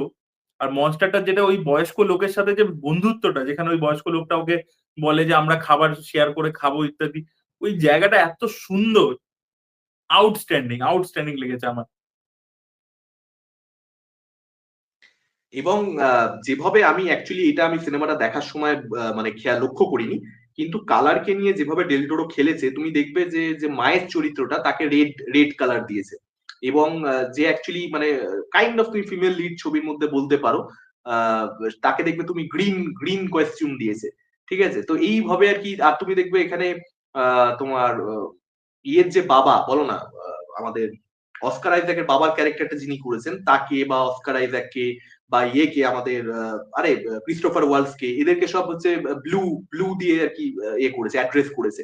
তো এরকম ছোট্টখাটো বিভিন্ন জিনিস রয়েছে। তো ডেল টোরোর মতন ফিল্ম মেকার, আমি শুনেছি যে প্যান্স লেবিরিথ বানানোর জন্য সে তার বাড়ি মর্গেজ রেখেছিল, এবং তারপর সেই ছবিটা অস্কার জিতে যায়। তো অ্যাকচুয়ালি এইরকম সমস্ত ফিল্ম মেকাররা মানে একটা গল্প তারা বলতে চায়, এবং তারপর যখন তারা গল্পটা বলছে এবং প্রপার বাজেটটাও পাচ্ছে, তখন এরকম একটা অসাধারণ কাজ হচ্ছে। কারণ এই ছবিটার ক্ষেত্রে আমার খুব কম ছবি এরকম হয় যেখানে দেখে মনে হয় যে মানে একটা হচ্ছে তোমার মেইন স্ট্রিম ছবি দেখছো, যে একদম মানে কমার্শিয়াল, মানে আমি বলছি যে ধরো অ্যাকশন ট্যাকশন রয়েছে, তুমি বুঝতে পারছো যে বাজেটটা দরকার, সেটা আলাদা। কিন্তু এটা কিন্তু সেই ধরনের ছবি নয়, তা সত্ত্বেও এই ছবিটাতে মনে হচ্ছে যে বাজেটটা খুবই প্রয়োজনীয়, তবেই এরকম একটা মানে গথিক হরর এরকম একটা ওয়ার্ল্ড ক্রিয়েট করা যেতে পারে। দুর্দান্ত ব্রিলিয়ান্ট স্টাফ, মানে ফ্র্যাঙ্কেস্টাইন এত প্রশংসা পাচ্ছে সিনেফাইলদের মধ্যে, সেটা এমনি নয়, যোগ্যতা আছে।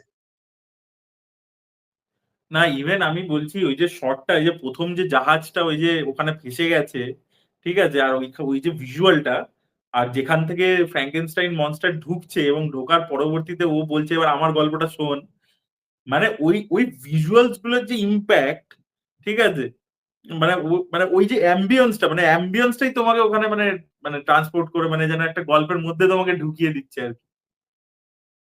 আমি আমি একটা জিনিস কি দেখেছি, যে এই ধরনের জনরা ছবিগুলোর ক্ষেত্রে, যেগুলো খুব জনরা স্পেসিফিক, এবং বিশেষ করে এই গথিক হররের মধ্যে আমি দেখেছি যে সোলটা থাকে না। মানে এত বেশি জনরা স্পেসিফিক হয়ে গেছে, এত বেশি জনরাটাকে ডিল করতে বা ওই নোভেলটাকে ফুটিয়ে তুলতে অন স্ক্রিন ডিরেক্টর ফোকাসড হয়ে গেছে যে সোলটা হারিয়ে যাচ্ছে। এই ছবিটার ক্ষেত্রে সেটা হয়ই না, এত সুন্দর ক্যাপচার করেছে এসেন্সটা, ওই জেনারেশনাল ট্রমাটাকে এত বিউটিফুলি দেখিয়েছে। এবং ছবিটা যেখানে গিয়ে এন্ড হয়, যে ক্ষমা করার থেকে বড় গুণ আর কিছু হতে পারে না।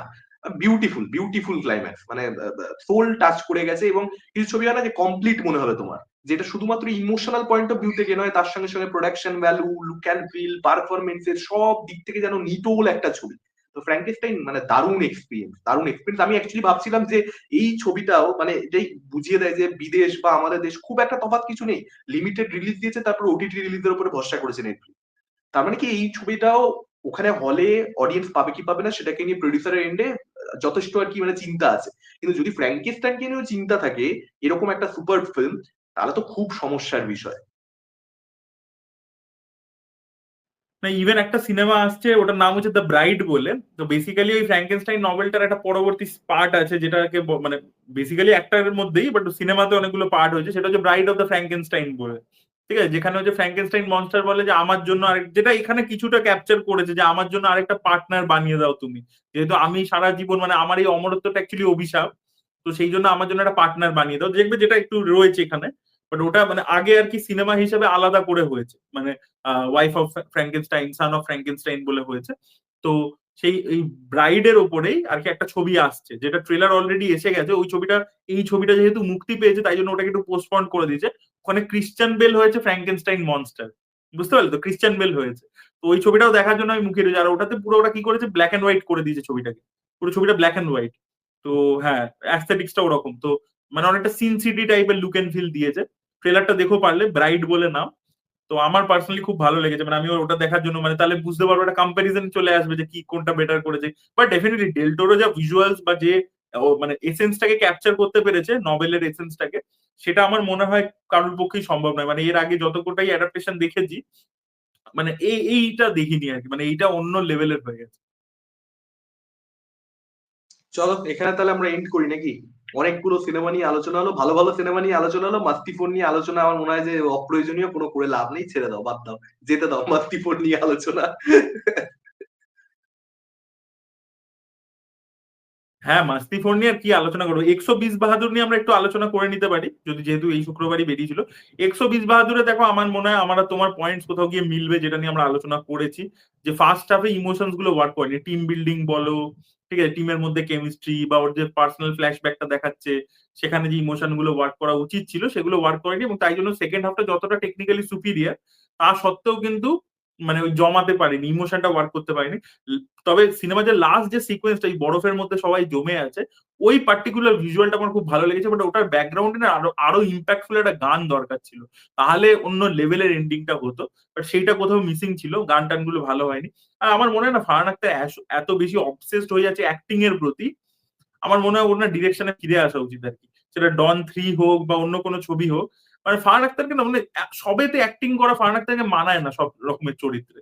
মানে আমি মানছি সে ভালো অ্যাক্টর, সে ভাগ মিল্খা ভাগের মতো ছবি করেছে, বাট আমি এই তুফান বলে ছবিটা দেখেছিলাম, বা এই ছবিটা, এগুলোতে ফারহান আখতারকে আর কোথাও গিয়ে মানাচ্ছে না, কেন জানি না। তো সেই রকম চরিত্র আমার মনে হয় এত বেশি বেশি করে অ্যাক্টিং করার থেকে গ্যাপ নিয়ে সিলেক্টিভ কিছু চরিত্র করলো আর অন্য সময় ডিরেকশন দিল, সেটা আমার মনে হয় বেটার। তো এটা তোমার কি ওপিনিয়ন বলো?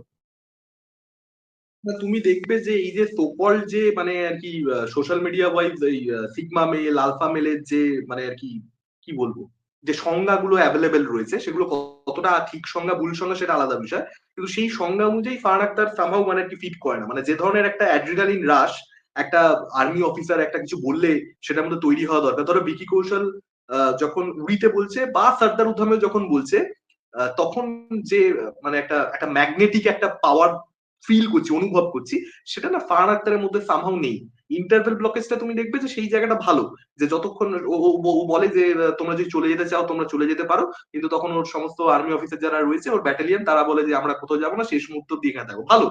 কিন্তু সেটা না নেক্সট লেভেলে যারা মানে একদম মানে তোমার লোম খাড়া হয়ে যাবে সেই রকম কোনো সিচুয়েশন কিন্তু সেটা তৈরি করতে পারছে না। এবং ছবিটার মেন যেটা দুর্বলতা, তারপরেও এটা শুধু ফারহান আখতারের পারফরমেন্স আমার মনে হয়েছে যে মানে তার মতন অভিনেতার থেকে আরো বেটার ডেলিভার করলে ভালো হতো, সেটা হয়নি। সামহাউ ফিট মনে হয়নি আমার এই ক্যারেক্টারের জন্য ফারহান আখতার। সব একটা তো সব ক্যারেক্টারের জন্য নয়, আর ফার্স্ট হাফে যেটা প্রবলেম হয়ে গেছে সেটা তো মানে আমরা আলোচনা করেছি, ওটা মেন সমস্যা। ওটা হলো না ফারহান আখতারের অ্যাক্টিং নিয়ে কমপ্লেন হতো না, মেন সমস্যাটা হচ্ছে যে ওই টিমটার ক্যারেক্টার গুলো করে ডেভেলপ করতে পারেনি।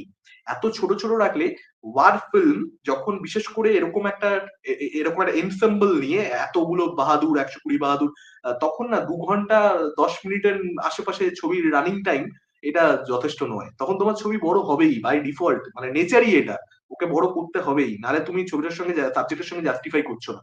ওখানে অন্যান্য যে সমস্ত ক্যারেক্টার রয়েছে একটাও রিমার্কেবল ক্যারেক্টার, মেমোরেবল ক্যারেক্টার সেভাবে নয়, ঠিক আছে? বা ইনফ্যাক্ট ফারহান আখতারের ক্যারেক্টারটা যে খুব মেমোরেবল হয়ে গেছে, রাশি খান্নার ক্যারেক্টারের সঙ্গে ওর কেমিস্ট্রি ওয়ার্ক করছে, তাও তো নয়। ওগুলো জাস্ট আছে ছবির মধ্যে নাম মাত্র, ওগুলো না থাকলে কিছুই যেত আসতো না। তো ওভারঅলে ছবিটা জমেনি সত্যি বলতে।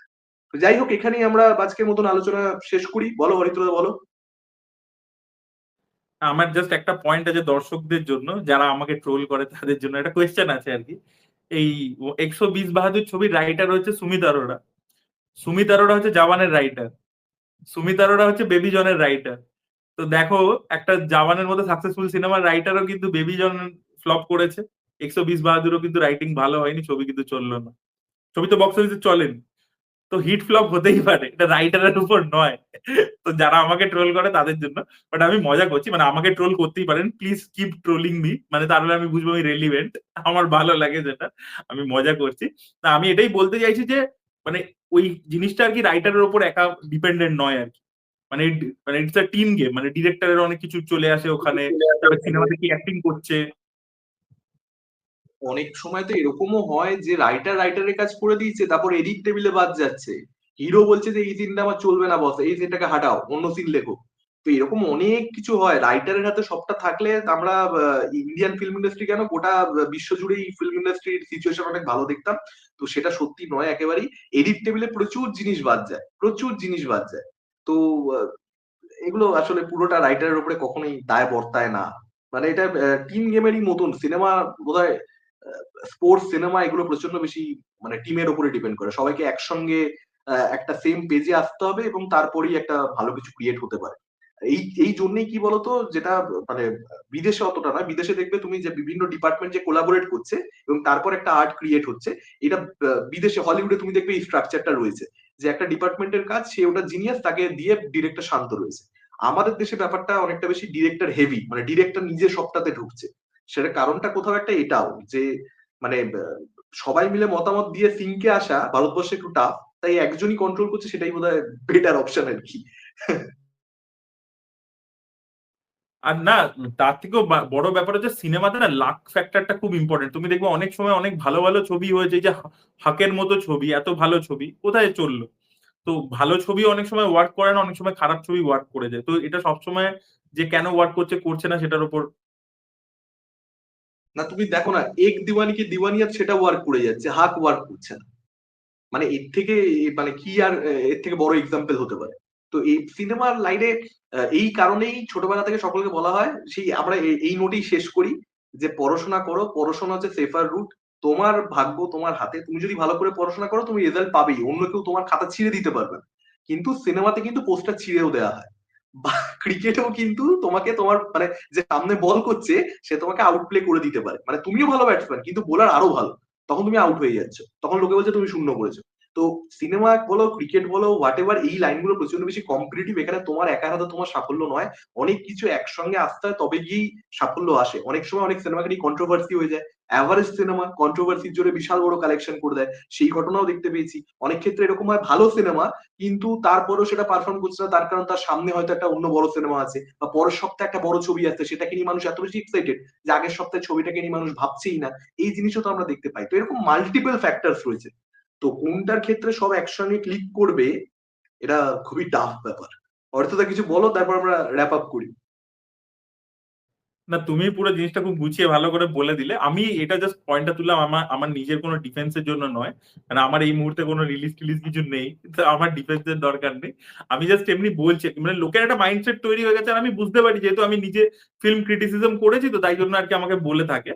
বাট আমি মানে এটা আমি আমার ক্ষেত্রে ছাড়ো, আমি তো এগুলোতে হ্যাবিচুয়েটেড হয়ে গেছি, সোশ্যাল মিডিয়াতে কাজ করি। বাট আমি এটা দেখি যে অনেক জায়গাতে অনেক ফিল্ম গ্রুপ ইত্যাদিতে অনেক সময় অনেক রাইটার্সদেরকে নিয়ে, মানে বাংলা সিনেমা রাইটার্সদের কথা বলি যেহেতু তাদেরকে আমি দেখেছি বা চিনি, প্রচুর উল্টোপাল্টা কথা লেখা হয় আর কি। কিন্তু আমি বুঝতে পারি, মানে আগে আমিও ভাবতাম হয়তো, বাট আমি এখন বুঝতে পারি যে সবটা তাদের হাতে নেই। ঠিক আছে, অনেক প্রোডাকশনের মানে প্রডিউসারের কিছু কল আছে, হিরোর কিছু কল থাকতে পারে, ডিরেক্টরের কিছু কল থাকতে পারে, বাজেট ইস্যুস হতে পারে। তো সবসময় যেটা স্ক্রিপ্টে হচ্ছে সেটা যে ট্রান্সলেট হচ্ছে, 100% গ্যারেন্টি নেই। তো সেইখান থেকেই এই কথাগুলো বললাম আজকে, যেহেতু নানান রকম বিষয় নিয়ে আলোচনা হচ্ছিল, তাই আমি ভাবলাম যে এটা নিয়ে কথা বলা যেতে পারে। তবে ডেফিনেটলি সিনেমা এমন একটা জিনিস, পাবলিক প্ল্যাটফর্মে যখন যাচ্ছে আপনারা ক্রিটিসিজম অবশ্যই করবেন, আমি ক্রিটিসিজম করতে বারণ করছি না, বাট আপনাদেরকে একটা বুঝতে হবে মানে এখানে কোথায় কি কি কোথায় লিমিটেশন আছে। আমরা যেহেতু ফ্যামিলি ম্যান সিজন 3 নিয়ে যখন আগের দিন কথা বলছিলাম, আমরা বলছিলাম যে রাজ এন্ড ডিকের মতো পরিচালককেও প্ল্যাটফর্মের সাথে আর কি কোথাও কম্প্রোমাইজ করে নিতে হচ্ছে তাদের স্টোরি টেলিংটার সাথে। তো তার মানে ভাবুন, তাদের কাছে এত টাকা পয়সা রয়েছে, এত কিছু রিসোর্স রয়েছে, তা সত্ত্বেও বম্বের মতো বড় ইন্ডাস্ট্রিতে সেটা হচ্ছে। তো বাংলাতে কোথাও গিয়ে সেই প্রবলেমস গুলো তো আছে। সবসময় সব ক্রিয়েটিভ লোক 100% ক্রিয়েটিভিটি দেখাতে পারে না। ঠিক আছে, তো সেই সেই কারণের জন্য মানে মানে একটু তাদের প্রতিও আর কি আপনাদের একটু সহানুভূতি থাকা উচিত বলে আমার মনে হয়। যেটা আমি কাজ করতে করতে পেয়েছি, বাট তা বলে আমি বলছি না যে আপনাদের থাকতেই হবে। আপনারা ট্রোলও করতে পারেন, ক্রিটিসাইজও করতে পারেন, ব্যাশও করতে পারেন। That is completely up to you. এবার আমাদেরকে স্পোর্টিংলি নিতে হবে, সেখান থেকে শিখতে হবে, ইমপ্রুভ করতে হবে, যাতে কারোর কিছু ভালো লাগে। সো এটাই বলার ছিল। ইটস আ টাফ ওয়ার্ল্ড, এই বলি আমরা র্যাপ আপ করি, আর কি বলবো। চলো চলো, আজকের মতন থ্যাংক ইউ দর্শকদেরকে এতক্ষণ দেখবার জন্য। যারা সাবস্ক্রাইব এখনো করেননি তারা সাবস্ক্রাইব করে দিতে পারেন। আজকের ভিডিওটা একটু বড় হলো কারণ আগের দিন একটা ছোট হয়ে গেছিল, আমরা সেটাকে কম্পেনসেট করে দিলাম আর কি। রূপম দা তো বেরিয়ে গেছে, রূপম দার টেকনিক্যাল প্রবলেম হয়েছিল, মানে চার্জ ছিল না বোধহয় কিছু একটা, মানে চট করে বেরিয়ে গেল, কিছু গ্রুপে মেসেজ করেছে, এখন আমি লক্ষ্য করিনি সেটা। আমরা এখানে এন্ড করলাম। থ্যাংক ইউ দেখবার জন্য, থ্যাংক ইউ, টাটা টাটা অরিত্র দা।